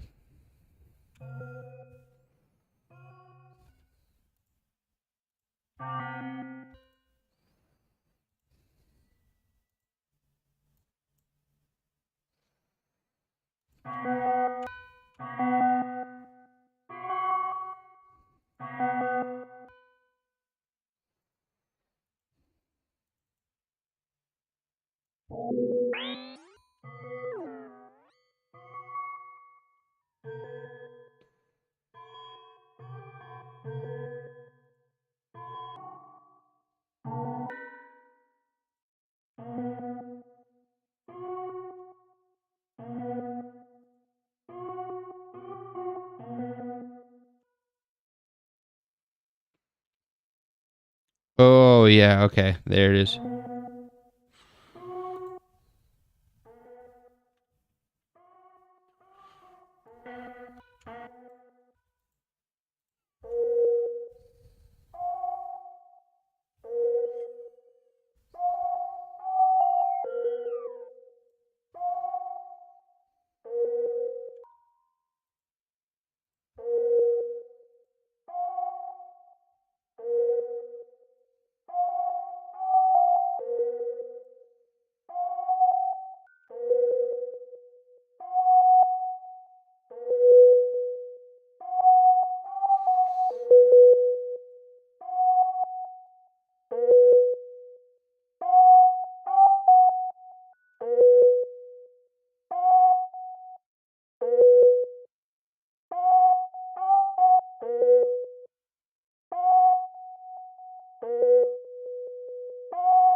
Yeah, I noticed this stream, everything's performing a lot better ever since I changed the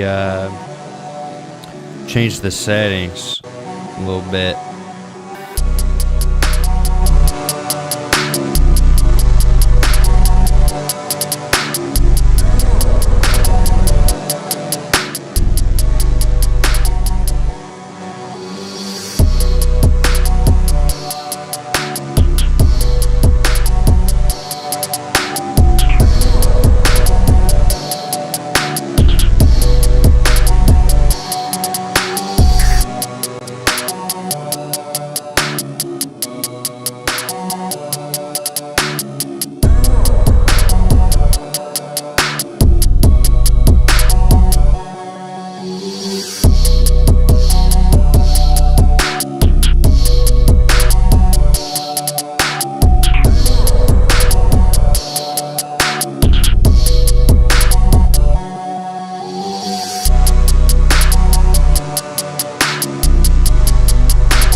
That's crazy.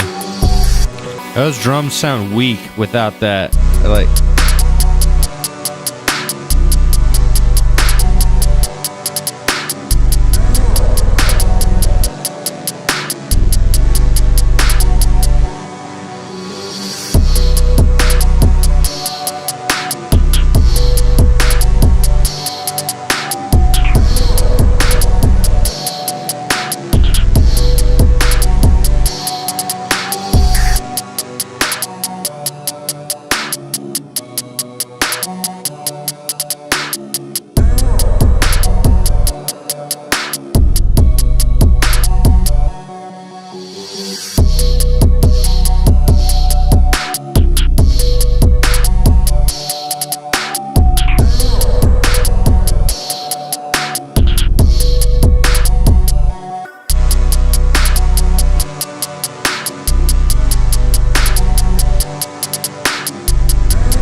there you go.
Oh, I haven't used this one in a long time either.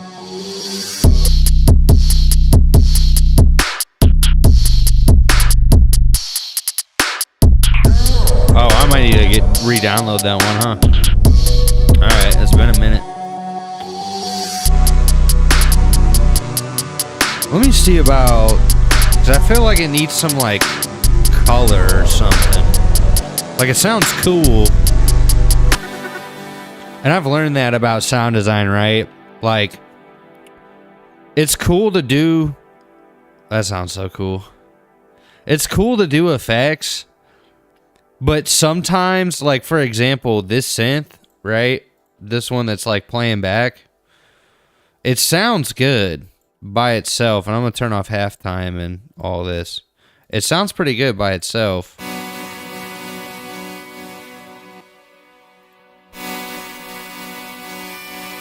But then you add the SSL channel. I added some like low end and some compression to like really make it stand out a little more.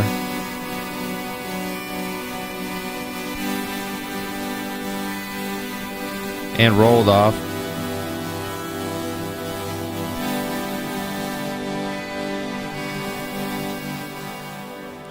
And the reason why I chose this is this channel, the SSL, like this is emulating off of a console. So like a console's analog EQ, when they emulate it, it's still going to have a lot of the tone. So that's like why you would use one console over another or a different sound over another, is like it's not the broad strokes that you can do, it's the subtle differences that the piece offers.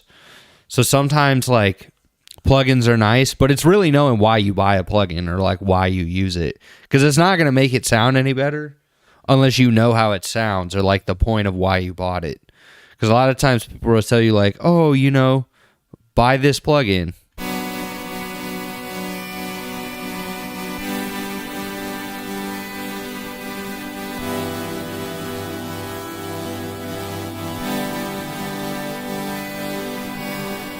And half the time it just doesn't do what you need it to do.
See, like, this one does a really good job of, like, giving you the tape effect, but it's not so destructive. Like, it just gives you the reason why you would put things to tape sounds like. This one's a really, J37, like, a lot of people use this one. It's real subtle, but you can make it extreme, but this one just has a nice character to it.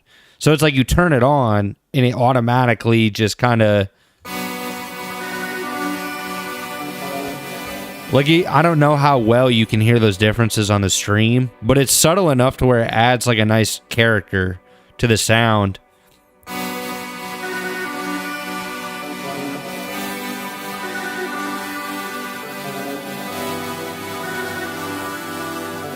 But a lot of times, too, you can see the differences.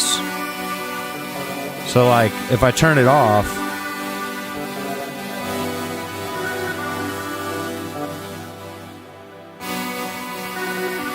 so on this one, it seems like it bumps the high end a little bit more on this setting. But it adds a nice tone to this, like, upper mid-range. And then kind of the mids right here.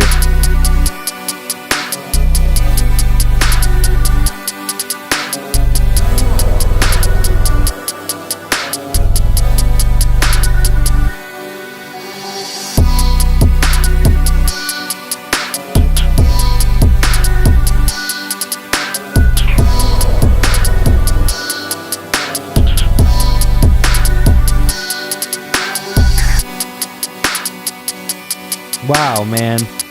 That's crazy. If you stuck around for this, like, it's like fully coming together. And this is where, like, I like to do the mixture of not overthinking, but making something complicated. Because, like, the fact that I even developed this sound right here, right in front of you, just took a sample of myself, boom, threw it in there, and then kind of played with it until I got what I...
Oh, wow.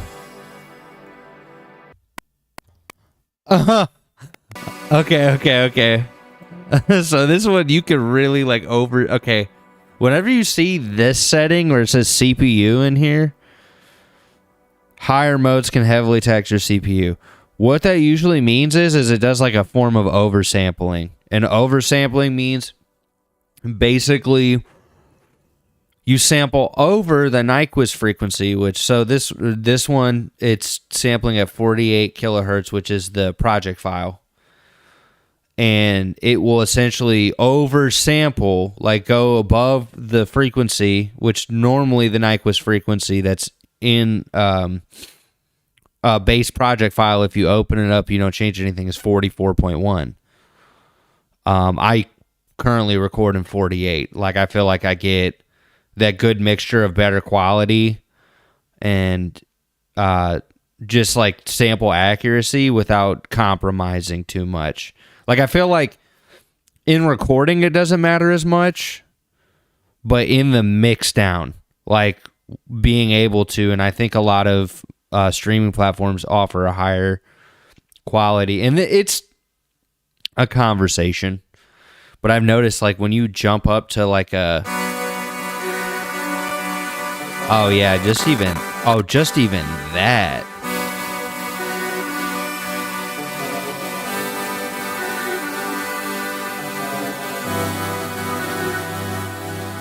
But that's so awesome. Like, this is,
Wow, see, now even playing with it, I feel like halftime doesn't sound as good on this one.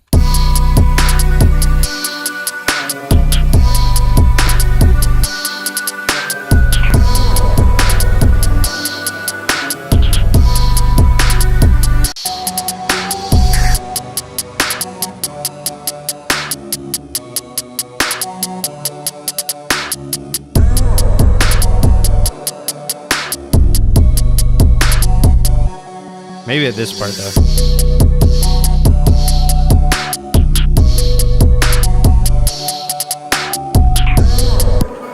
And now that I tweaked my live stream settings, I ran so many more plugins on this.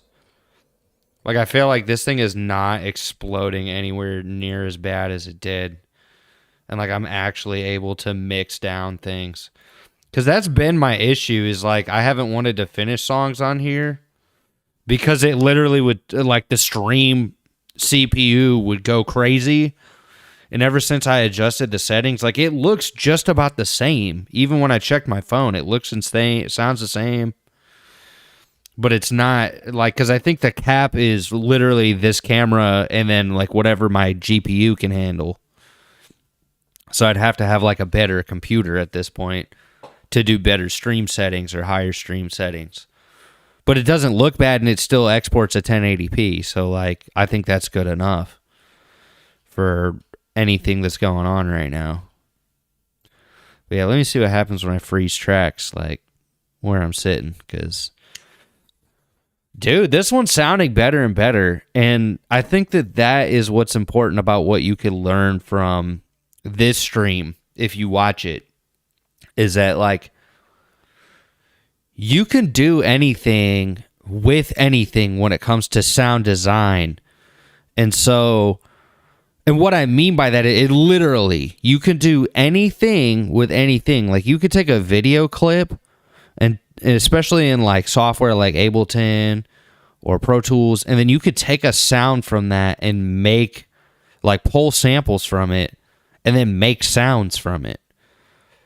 And so that's why I try to tell people, as much as you could learn music theory, and it is important, sound design is honestly more important, because you start to understand all the principles all at once. Like, not only picking a good sound or making a good sound, but then using all of your tools creatively to make a sound. Because yes, you can make you could play a piano beautifully, you can do all of that. But then you could take something so simple.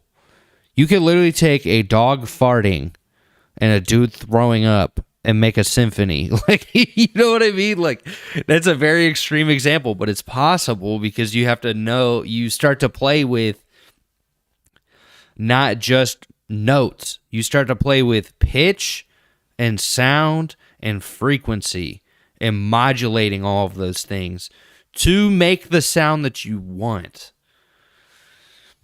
And that's what I want people to take away from this stream, is, like, you can start with the crappiest sound. You can start with the smallest sound. But if you understand sound design and the tools that are available, you can then start making it sound how you want it to sound. Like, OTT is a great tool.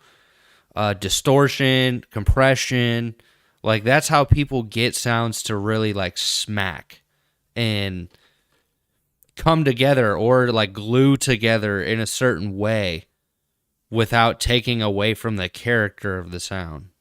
But then you can use them to destroy the character of the sound too, if you want. And that's what's important about it, is, like, understanding.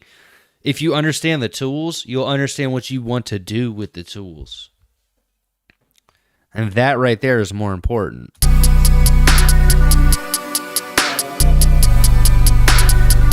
Because now that I'm this far in, I almost don't even want to go back to the beginning of the stream and hear how I started this. But it sounds way better, and it's a cool idea. I like this. I don't know. I might do the reverse riser, the vocal riser.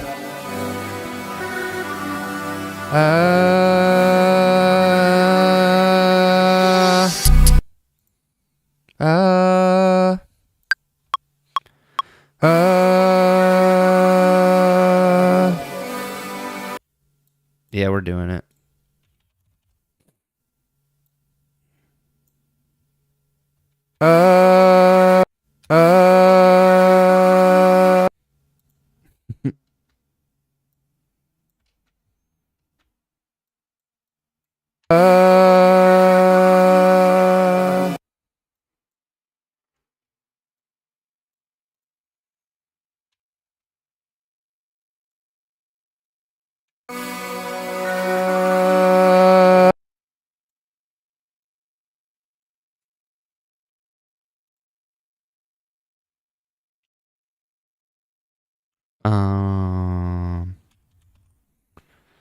Yeah.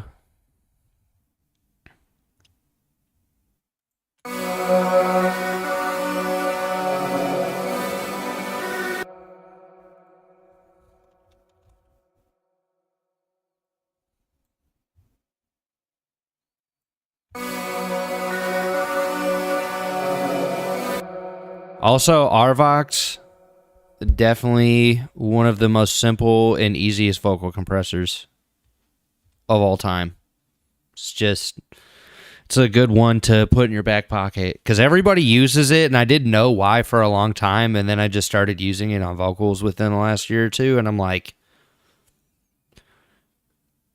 it's so easy to get it to sound good. Like, it doesn't take too much. You don't have to overthink it. I think it's an auto attack, auto release. So you just put it on, you put some compression on, you put this slider down so it limits it without it sounding too loud. Boom.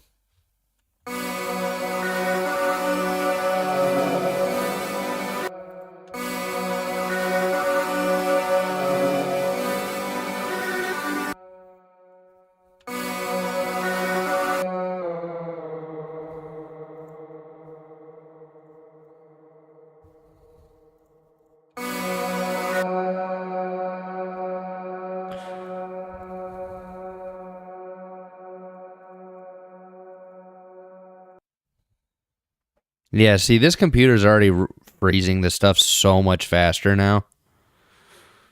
Dude, I am so hyped. I love doing these streams because it's like every time I'm trying something new and like seeing what's going to actually help people and connect with people. Because I think that's the goal here, is it's not about me. It is about Jesus. But also, it's like, how do we get in relationship with people so that they can get closer to Jesus? Because I'm starting to realize that's the reason why you go to church. Like, a lot of people think it's to get to know Jesus. Absolutely. I think it's to understand what building relationship with the body of Christ is. And then so that you could come back to your relationship with Jesus and build a stronger relationship. Because I've struggled with personal relationships for a very long time. And I think that this is helping me understand, like, how can I build better personal relationships with the people who come on the stream and check out the channel and do all of this. And focus on God, but help people understand, like, I've realized that it's not about your sin. Jesus already died for your sin. That doesn't mean you want to keep willfully sinning. It's about, how do I build a deeper relationship with him so then I can build a deeper relationship with the world, understanding that they should build a relationship with him. Like, because I feel like that's where some Christians get lost, is they're just like, oh, I believe in Jesus, but they don't like actually build a relationship with him. And then there's some people that they do, and you just don't know it because they're stuck in habits of the world. Because I was even watching a video with Track Stars today where somebody was talking about, like, you know, when he was early in his faith, at one point in his life, he was smoking weed and reading the Bible and swearing, and like was doing Bible study while smoking a blunt. And like, he didn't understand that, you know, as much as he believed in Jesus, he didn't understand how much the relationship is important. Like, even if you struggle with sin, like I saw a content creator recently, he was like a real young guy. He's like, oh, I studied the Bible for 2 years, and was like, if you sin, or the title of the video was, if you sin, you don't trust him enough. And I disagree. I think that what it is that we struggle with sin, in that if we struggle with certain sin, we haven't built our relationship in a certain way to where he can step in and really give us the wisdom and guidance we need to move away from it.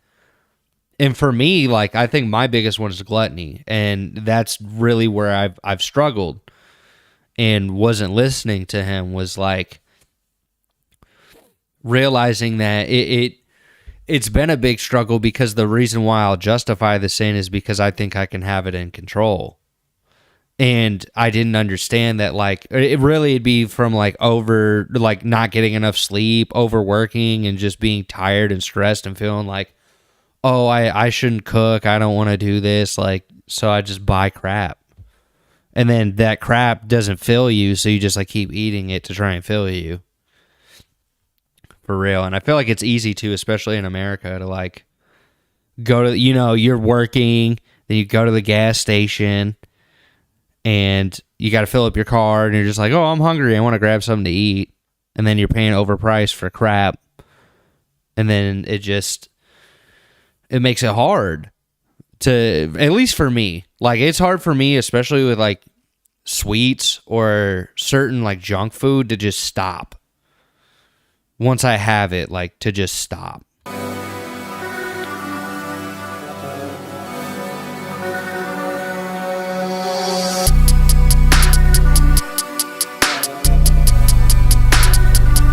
And I think a lot of us have that struggle too, but we just don't, like, the church doesn't like talking about it, because there's too many people that are like, oh, you're just fat phobic now. And it's like, no, I don't want you to die.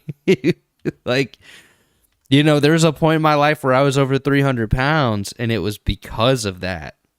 And alcohol, and over excessive alcohol consumption.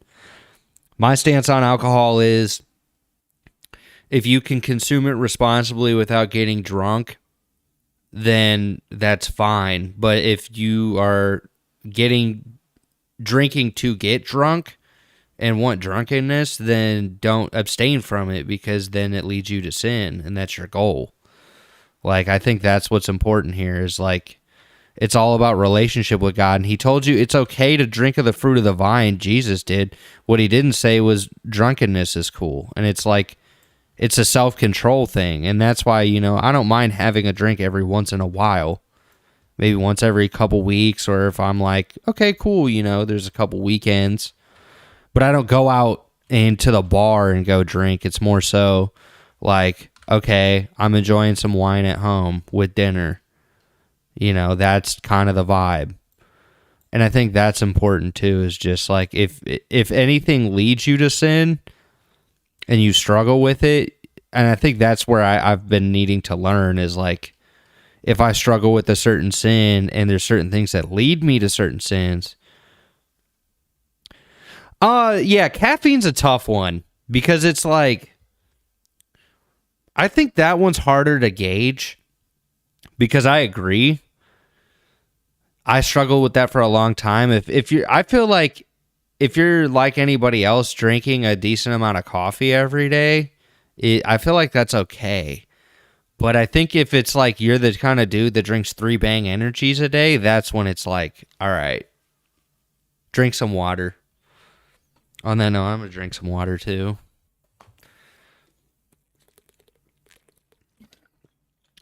But I agree, like, caffeine's one where if you abstain from it or not, the second you go back, it doesn't change anything. Like, it's tough, because I feel like there's times where caffeine has really helped me and helped me get through tough situations, but then there's other times where it's just like, it makes me tired because I'm already dehydrated. And that's what my conversation with God was recently with eating, is understanding the reason. I think one of the other reasons why that I'll go to caffeine or go to food is because I don't know the cue in my body for water, like dehydration. So like you're thinking, oh, I'm tired, I'm going to go to caffeine, or, oh, I think I'm hungry, I'm going to go to food.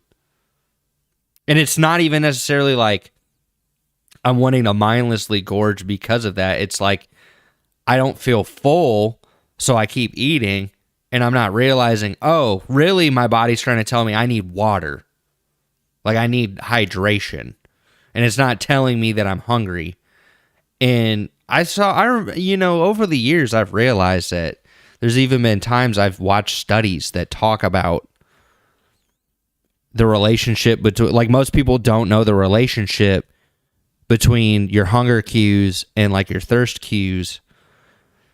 And so like that's probably been a big reason why I've struggled with that overall, was like, instead of going to water and staying hydrated, or like drinking more water, because I'll usually drink around 3 or 4. Yeah, okay. Yeah, that's where, I agree with you. Like, for me, I do drink alcohol, but I don't drink a lot. Like, it's something where it'll be, I might have a beer or a few beers at one point, but I'm not going out in public, and I'm not like drinking to get drunk. It's kind of like a few beers, 3 is like the limit, and it's like over a period of 4 or 5 hours. Like, so I'm not, I'm like enjoying it, but I'm not doing it to be like social or go out in public or go party with somebody or like try to get drunk. Because I didn't realize that, like, there's a lot of people that are Christian and believe, but then, I saw them at the bar, and then eventually, like, and that was when I first started in my faith walk. Like, so I had went to a bar one time, and it was actually right around the Olympics. And I saw the Olympics. Actually, it was during the Olympics. And I saw the Olympics ceremony last year. And I was like, dude, this is satanic. Like, I just had that thought in my head because I couldn't explain what was going on. And at that time, I didn't realize, like, there's some people they believe, but they struggle with alcoholism because they know they can drink, but because if they drink, they just continue to go. They're not responsible with it. And I think hard liquor, no. Beer or wine, yes. But in moderation. And so, like, that's the thing, is I always had control with beer or wine. Like, that's something where when I was drinking, like, to get drunk, there's only one time I ever blacked out. And it was something where I didn't know how much alcohol was in some of these drinks, so I went too hard. But I wasn't drinking every day. And if anything, marijuana was the thing that I had a problem with. And I quit that completely. Like, I have not done that in a long time. There was, in my faith walk, there was like one time where I did just to see, but it wasn't like smoking it. It was like this place here in Texas that had Delta 8 or Delta 9 stuff and it was like on tap, and it was like at a brewery. And so that's the other thing too, is sometimes I'll go to a brewery to try a flight and read, but I don't like sit there I don't like chug it or do anything. Like, I enjoy it. But if it's something where, I'm not here to like evangelize and do that. But coffee's been a tough one for me. I think that it's something where I'll when I fast, I abstain from it. But then the second I'm done with the fast, like, I would say for me, I don't drink like 3 coffees a day. I think I'll have like 1 to 2, but it'll be like an espresso coffee. Or it'll be like I have the 6-cup marker in there on a coffee machine. Or I'll get 1 coffee and then an energy drink. And I don't get like the monsters. I get usually like the Alani ones where they're about like 150 to 200. And I'd say with caffeine, it's more acceptable, but also too, like, as long as it's not keeping you up all night. I don't think it's as much of a problem. But I could be wrong, you know what I mean? I'm just as human as anyone else.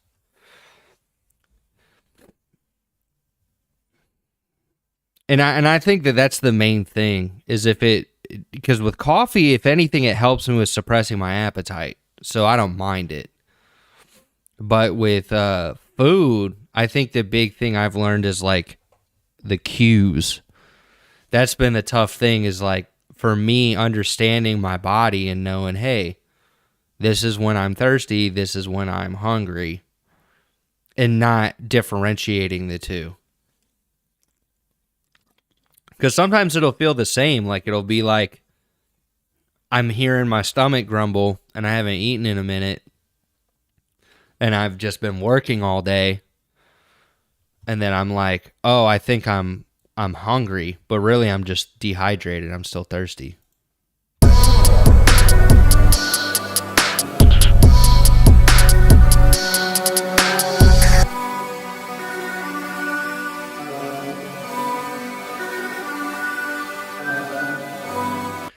Yeah, there's a point. There's a point with it too, that it just doesn't give you energy and you just like the taste. And that's the other thing too, is I feel like it does give me both. But then when I push it too far with caffeine, it like makes me stay up too late. It makes me like not be able to go to sleep until like 2 or 3.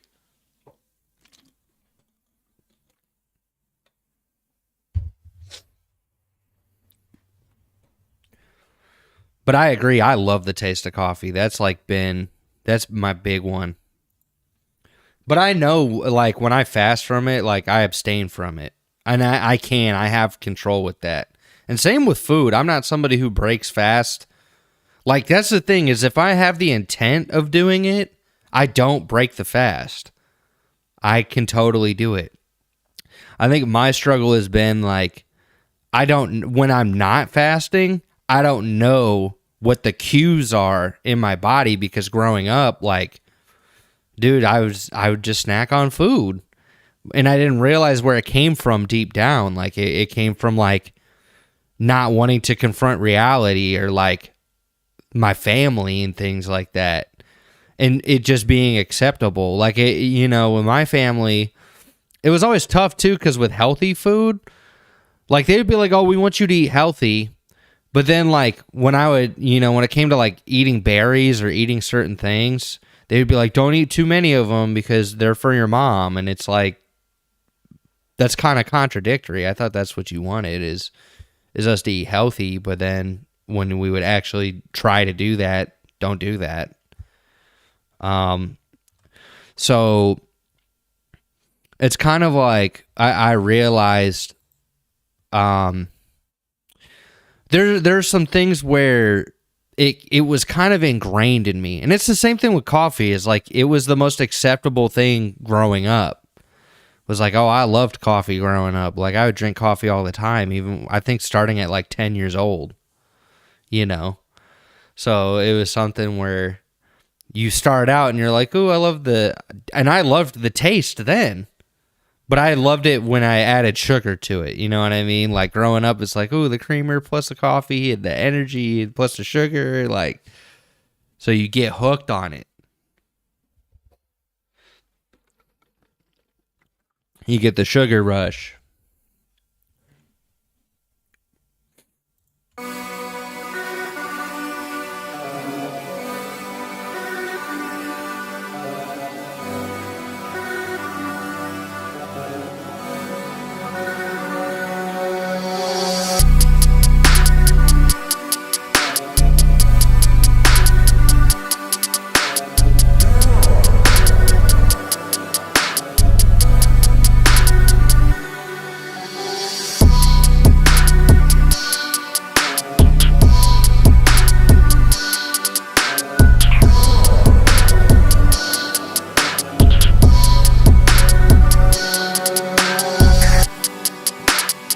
Excuse me.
Yeah,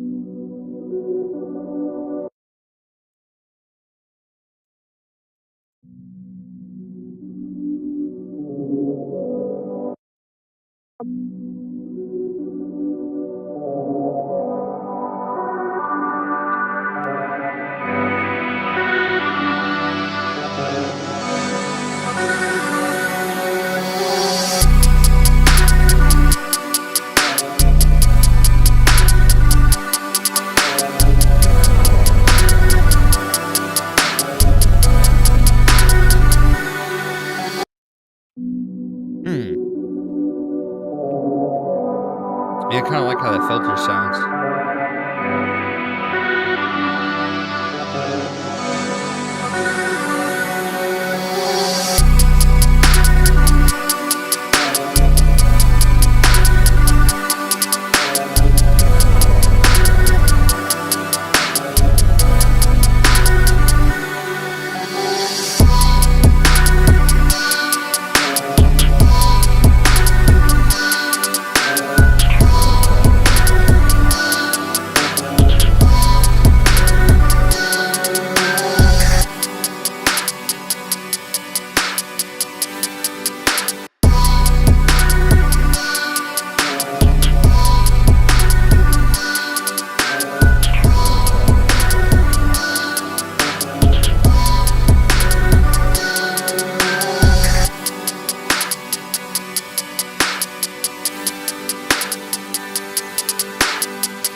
I like that.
That's crazy.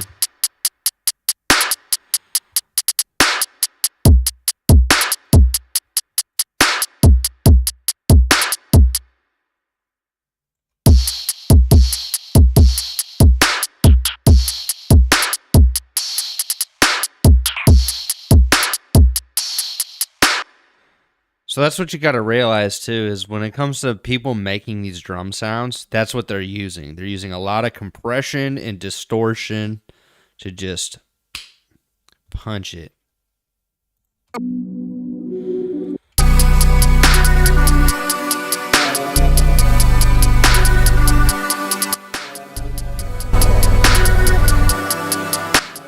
So that's without the kind of mastering, little rough master. It sounds pretty good, but yeah.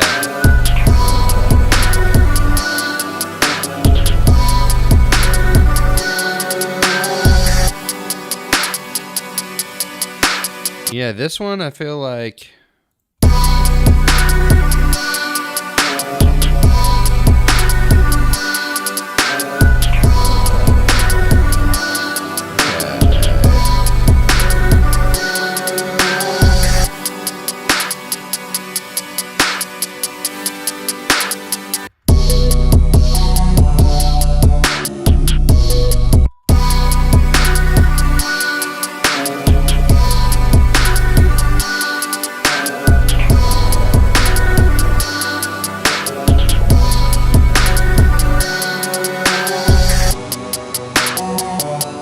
just had to tame it a little bit.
I'm still blown away that this came from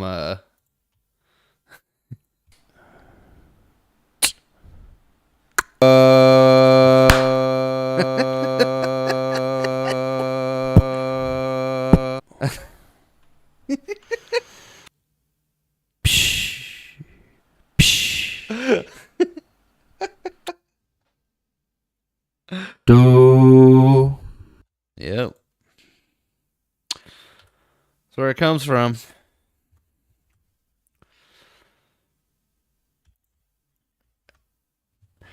And yeah, I think on this note, I don't know if I should end it here. I think I learned a lot this stream.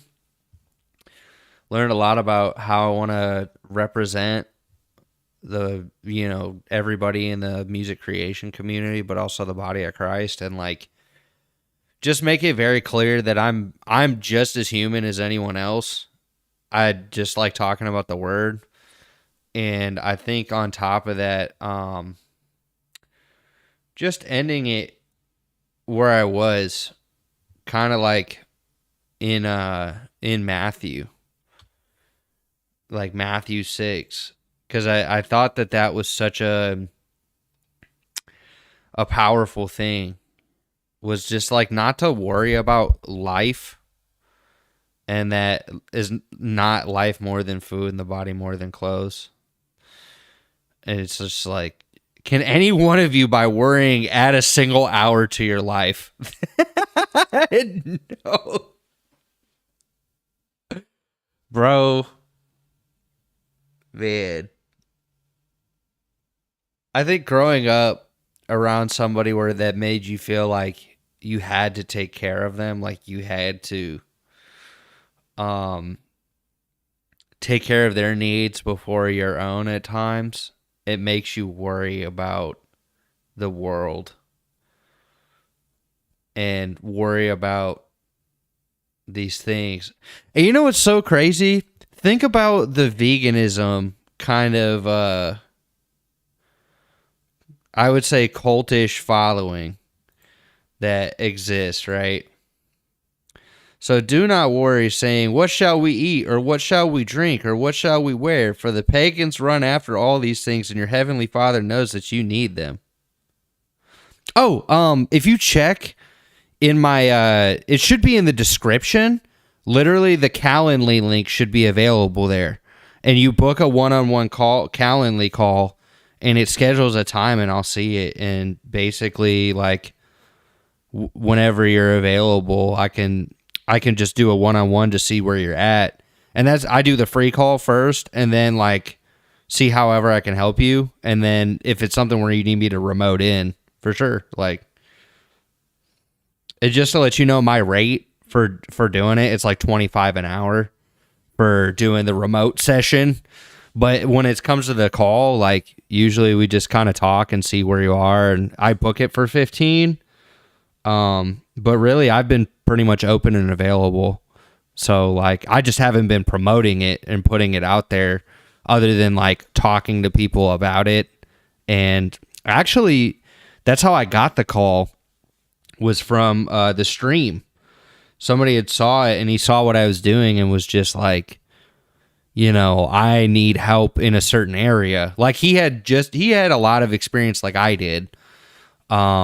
But it's just like a lot of times when you get specialized in one aspect, like just audio, you don't necessarily know all the other stuff to create content or to stream or to like put your music out there. And there's so many things that I fell for trying to figure it all out and trying to be my own God and trying to do it, that just, it had me worried. Like, okay, Matthew 6:31. Again, so do not worry, saying, what shall we eat, or what shall we drink, or what shall we wear? For the pagans run after all these things, and your heavenly Father knows that you need them. But seek first his kingdom and his righteousness, and all things will be given to you as well. Therefore, do not worry about tomorrow, for tomorrow will worry about itself. Each day has enough trouble of its own. But yeah, let me double check. I think that Calendly link should be there. Should be in the, like, if you look in the description of this live stream. Let me see. Where is it?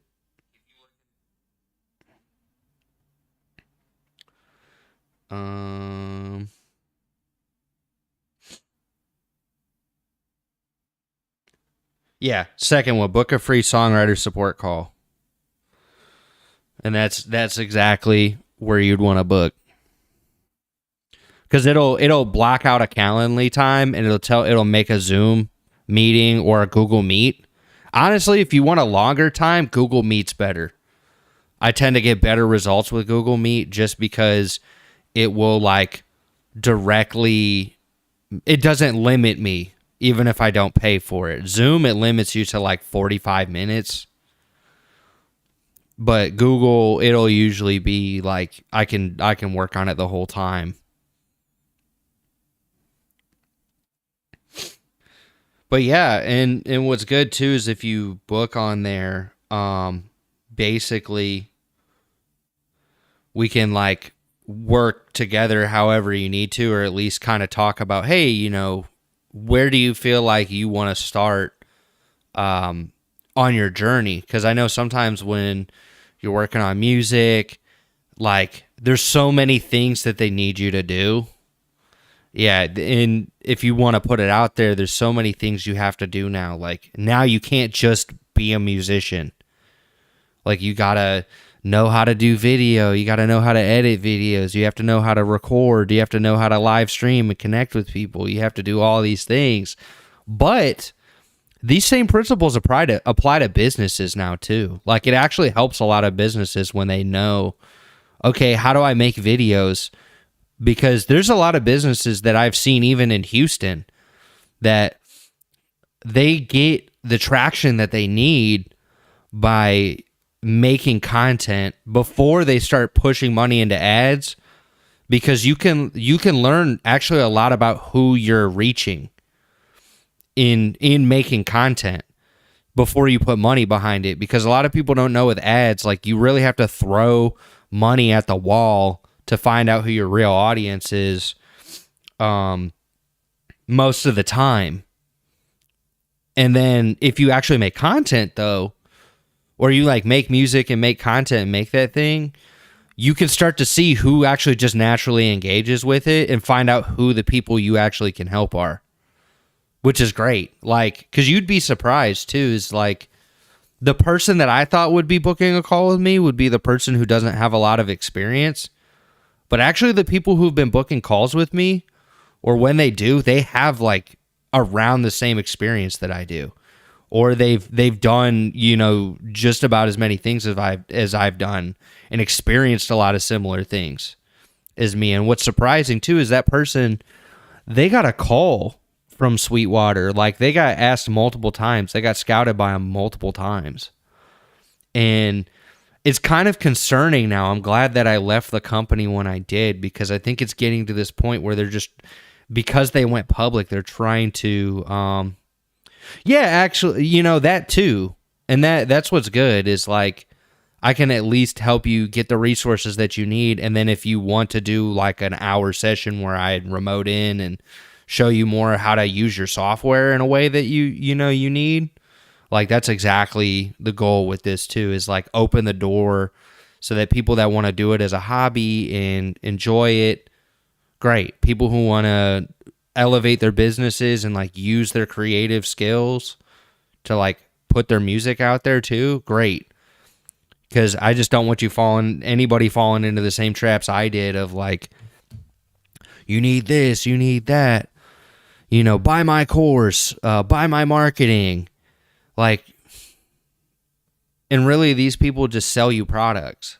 Whereas like I would much rather if we're doing it, it's like lessons. It's like one-on-one time where I can help you in the areas that you feel like I'm not as strong in. Like, I want to learn more about sound design. I want to learn more about music theory and how it applies to the DAW. Like, I want to know how to, you know, make and arrange stuff and make it make sense over time, and how to do more complicated things too, because I definitely know, like, if you need to know about like different time signatures or polyrhythms or like more complex rhythmic theory, things of that nature, like, it all applies. And I think with making beats, sometimes that hurdle is like, I don't know where I can work on, because there's so many things I could learn, but like, what are the things that I'm stuck on that actually help me to keep making beats and keep trying new things? Because like, I think we've all gotten to that point too, where you're making beats, right? And then you just feel like you're making the same beat every time. Like, it's like the same one every time. And you don't break out and try new things. And some of it's just like, cool, maybe I just need to download some new free plugins and try some new stuff. Sometimes it's like, I need to listen to other music and other genres of music and pull from it and like be like, oh, I can blend this and this, and we make this now, you know? So that'd be great. Like, book a free call with me. Let me see exactly where you are and kind of what you have. And then if we want to schedule time, that would be awesome, because I would love to help people in that way. Because that was the other way I opened it up, is like, I want anybody at any level to be able to gain from it. And I'd be willing to share, like, okay, how do you set up your computer for live streaming and doing all of this? And how do you make content that's formatted for phones and running ads? And like, I wouldn't say I do as much with marketing and ads, but I have done that before, and I have gotten clients that way. But I think I'm going to start doing it again. And I've learned that it's just like who do I appeal to, and how do I want to make ads that aren't just like, I'm going to sell you this 90-day program that makes you the best producer. I really just want people to work with me one-on-one. So it's kind of like teaching, coaching in that way. So it's like I can look at your direct problems that you have and be like, okay, this is where we can go, and move you forward in the way that you want, not like just what somebody else is telling you to do, because they just create this formula.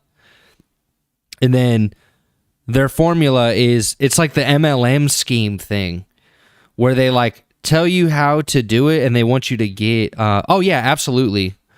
I'm available on weekends. Like I work a lot on weekends, but if you, if that's the best time for you, absolutely. Like we'll do that. 'Cause my jobs that I do, I mean, I get calls for, Stage Union, but I don't get a lot of them on the weekends. Like it's usually during the week.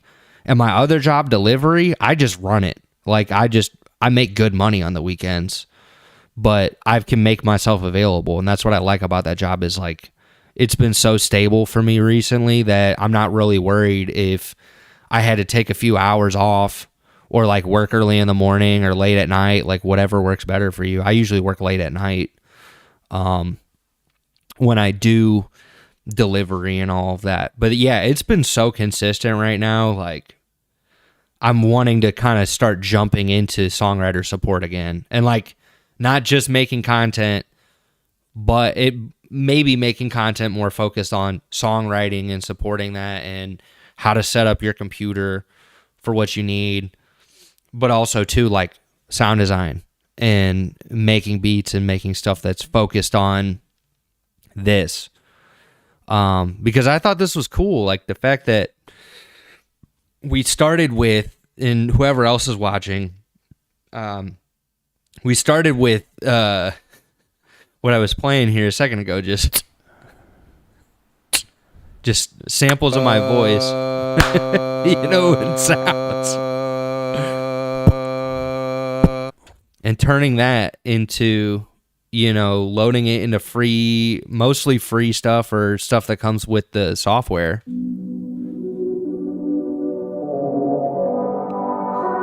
And showing you the limitation is sometimes it's just not knowing where to go.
Wild.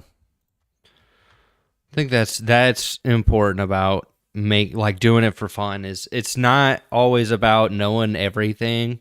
It's about trying something you've never done.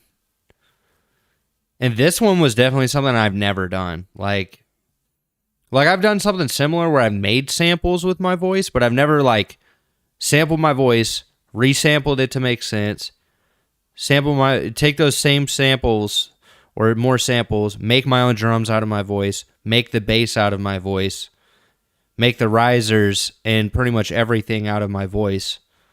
So every piece of sound that's in this started with those samples and then just went from there. And shout out Tim, who I had the call with.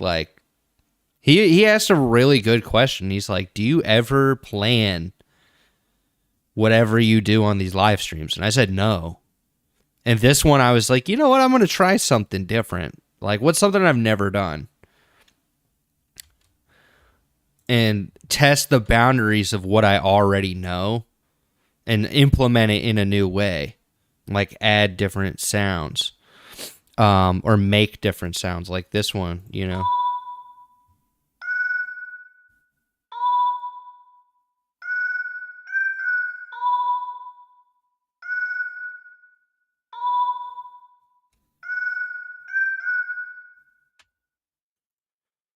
Man.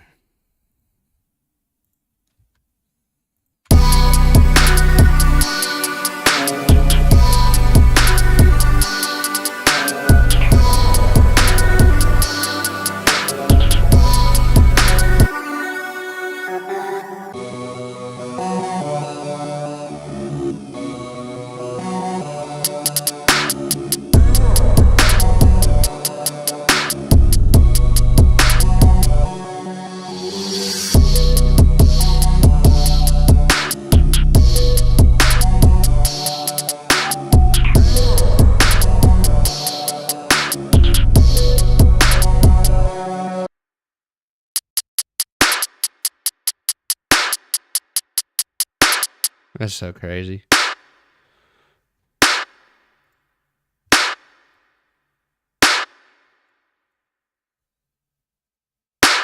Yeah, there you go.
My goodness. Why are all these things showing up today? I do not know. I do not know.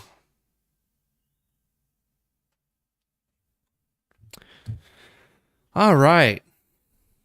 Well, awesome. I think for today, might just end it. I appreciate everybody who's been sticking around. But I do kind of want to end it again on Matthew 6, which was where I was at just in the kind of the Bible recently, because I felt like I'm asking God, I'm where should I go? And I heard Matthew 6:1, because I felt like when I was making some of the content I've been making, I've been having that question. Am I doing this for the body of Christ, or am I doing this for me? And this is a great answer to that. I need to create a Bible Gateway account just for this. But be careful not to practice your righteousness in front of others to be seen by them. If you do, you will have no reward from your Father in heaven. And when I read that at first, I felt super convicted. I was like, ooh, am I really like just doing this for me? Like, am I practicing prayer and righteousness for the camera just to be seen by the world and to get connections? But then it's really like what it's about is helping people. And I feel like that's the goal with the content that I have, is like, it's not about me. It's about helping people get closer to Jesus. And I realize, like, you know, there's times where I help people before I'm going to be like, oh, book a paid call with me. It's like, I'd much rather see where I can help you before that. Because sometimes I think a lot of people, they may not need my help in that way. And if they do, awesome. Like, I'd love to just do private lessons with you and like book time. So if you want my direct help, I can actually like remote into your computer, give you real insight into your software and what you're doing. And that's why you're paying me for my time, not just like, oh, hey, 15 minutes is up.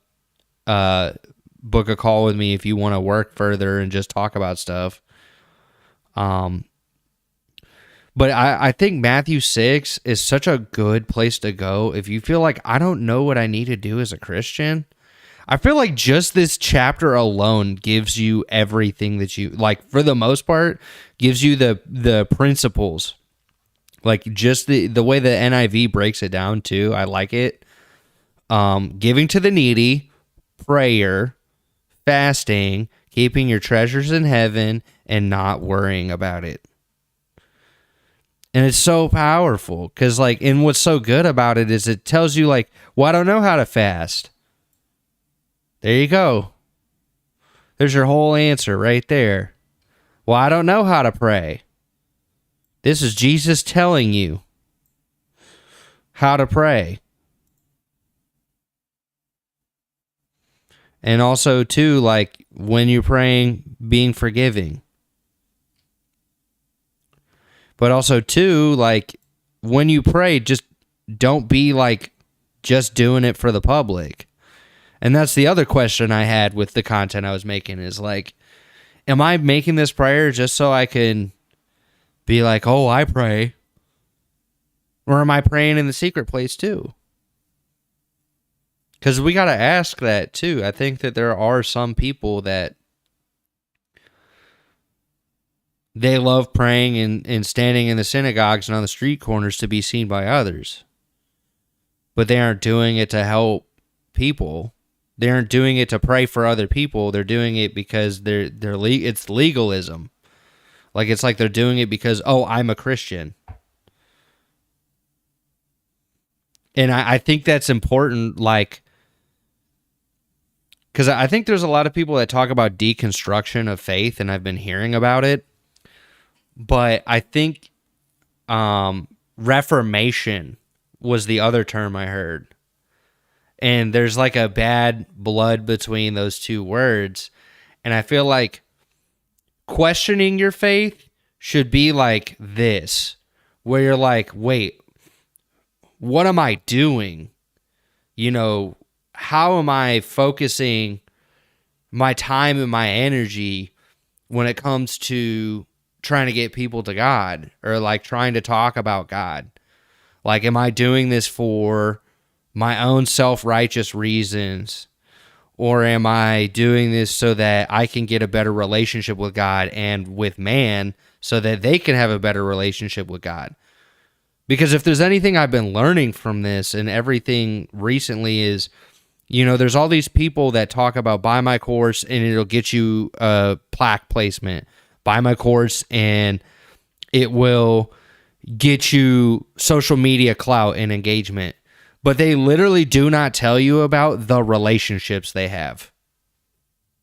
They don't tell you that it's actually the relationships they have.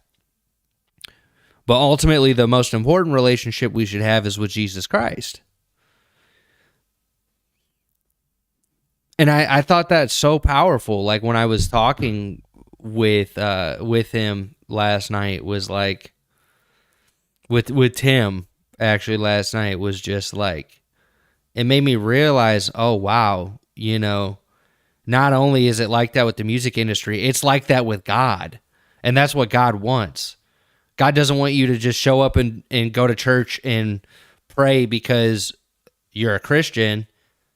He wants you to do that so you can build stronger relationships with the body of Christ, and so that you can build a stronger relationship with him, because it's not about your failures, it's about your relationship. And that to me was like, wow, that's a really powerful way of looking at all of this. Is like, my goal is to read the word, and if this is helping you learn something, awesome. But I'm not a preacher, I'm not a pastor. I'm just somebody who needs to get, honestly, I need to get deeper in the Bible. And I think even after reading it now, realizing, hey, some of these different translations actually help you do that, because you can understand it in the English that you understand, not in the old English like KJV, which can be kind of confusing. And honestly, with some of the Gen Z and Gen Alpha, they hear the word meat and they, it seems very suspect. And then, somebody who's a millennial, I guess, it's because I'm almost 30, or I'm like right in that realm. I hear it and I'm just kind of like in the middle, like, whoa, that sounds weird, but also like, wait, what do they really mean by that? But I also like looking at the dictionary to find the true definition of a word, or like, okay, how is this applied in this time? Like context. Because KJV was written for an audience in, if I'm not mistaken, the 1500s and 1600s. Like it was, that's how they spoke. So that everybody would understand it that way. Whereas like NIV and ESV and the different translations are supposed to be now. But what's good is, even though they're adding to these Bibles, it's not like they're adding it because, oh, they're adding to the word. It's like, no, they're finding new information that already existed, and they're finding new documents, and they're looking at this and being like, wait, this was there a long time ago, but we just found it.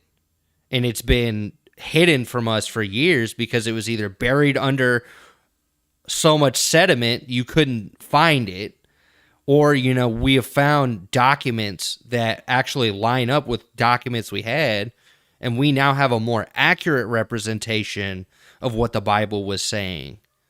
And even KJV has many scribal errors. And there's tons of scribal errors in different versions.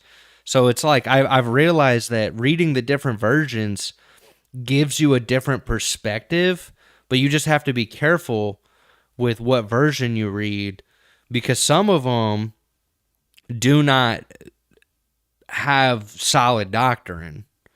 And those are the ones that are like the Passion Translation, which are tough because it's somebody, I can't remember if he's part of the New Apostolic Reformation, but basically somebody who said they had a special revelation from God, kind of like how Joseph Smith did with Mormonism.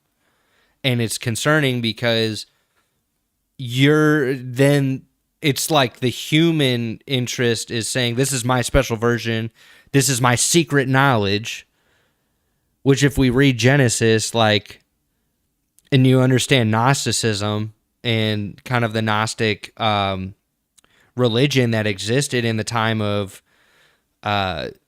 John, in the book of John, or actually, if I'm not mistaken, 1 John, like right around that time when he's writing the letters, where he's like speaking to people essentially about a form of Christianity that doesn't believe that Jesus Christ was crucified in the flesh, right?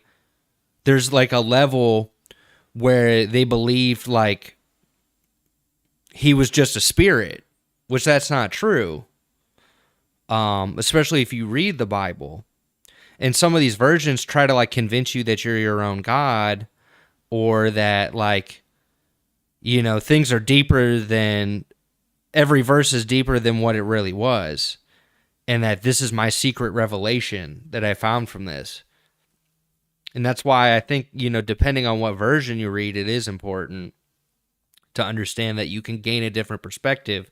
And I'm not saying like, burn the books, don't read this version. I honestly disagree, because actually Mike Winger made a really good point. There are some pastors that'll hand out the Quran to other people in their ministry so that they can understand the arguments that someone else would have from that point of view, which is important. Like, I think that when you don't have information, you can't make sound judgment. You can't have discernment. But when you read it and then you put it up against another version, you can really like gain a whole different understanding. And that's why, like, when I read the King James version of this, I felt like I kind of understand it. And then I'm reading the NIV version or like ESV, and I'm like, oh, this makes more sense to me now, because I can read it in an English version that I understand. So on that note, keep building your relationship with God. Keep showing up. Jesus loves you. If you're going through a struggle, don't be afraid to go in your prayer closet and ask him for help. And also too, I'm going to just end on a prayer. Heavenly Father, and if you want to join, sounds awesome. Heavenly Father, thank you for this awesome stream. Thank you for blessing me with the opportunity to work with people to help them do the things that they really enjoy doing. Thank you for allowing me to bless people with music and show my gifts and my talents. And thank you for really giving me this gift so that I could share this onto the world. I pray that more people that have their gifts that you have bestowed upon them find the confidence within themselves to truly move forward in that gift and show the world what you have given them, an opportunity at life. Thank you for the breath in my body. Thank you for blessing multiple people to come on through and say hello. I pray that they fellowship deeper, they get deeper in the word, they build a deeper relationship with you every day. And if they struggle, that they don't come to you afraid. They do not worry and recognize that they can rest in the rock. They can rest in Jesus Christ. In Jesus' name I pray. Amen. God bless y'all. Thank you for everybody who's been tuning in. Y'all are amazing. I look forward to next Wednesday. And peace out. Take care.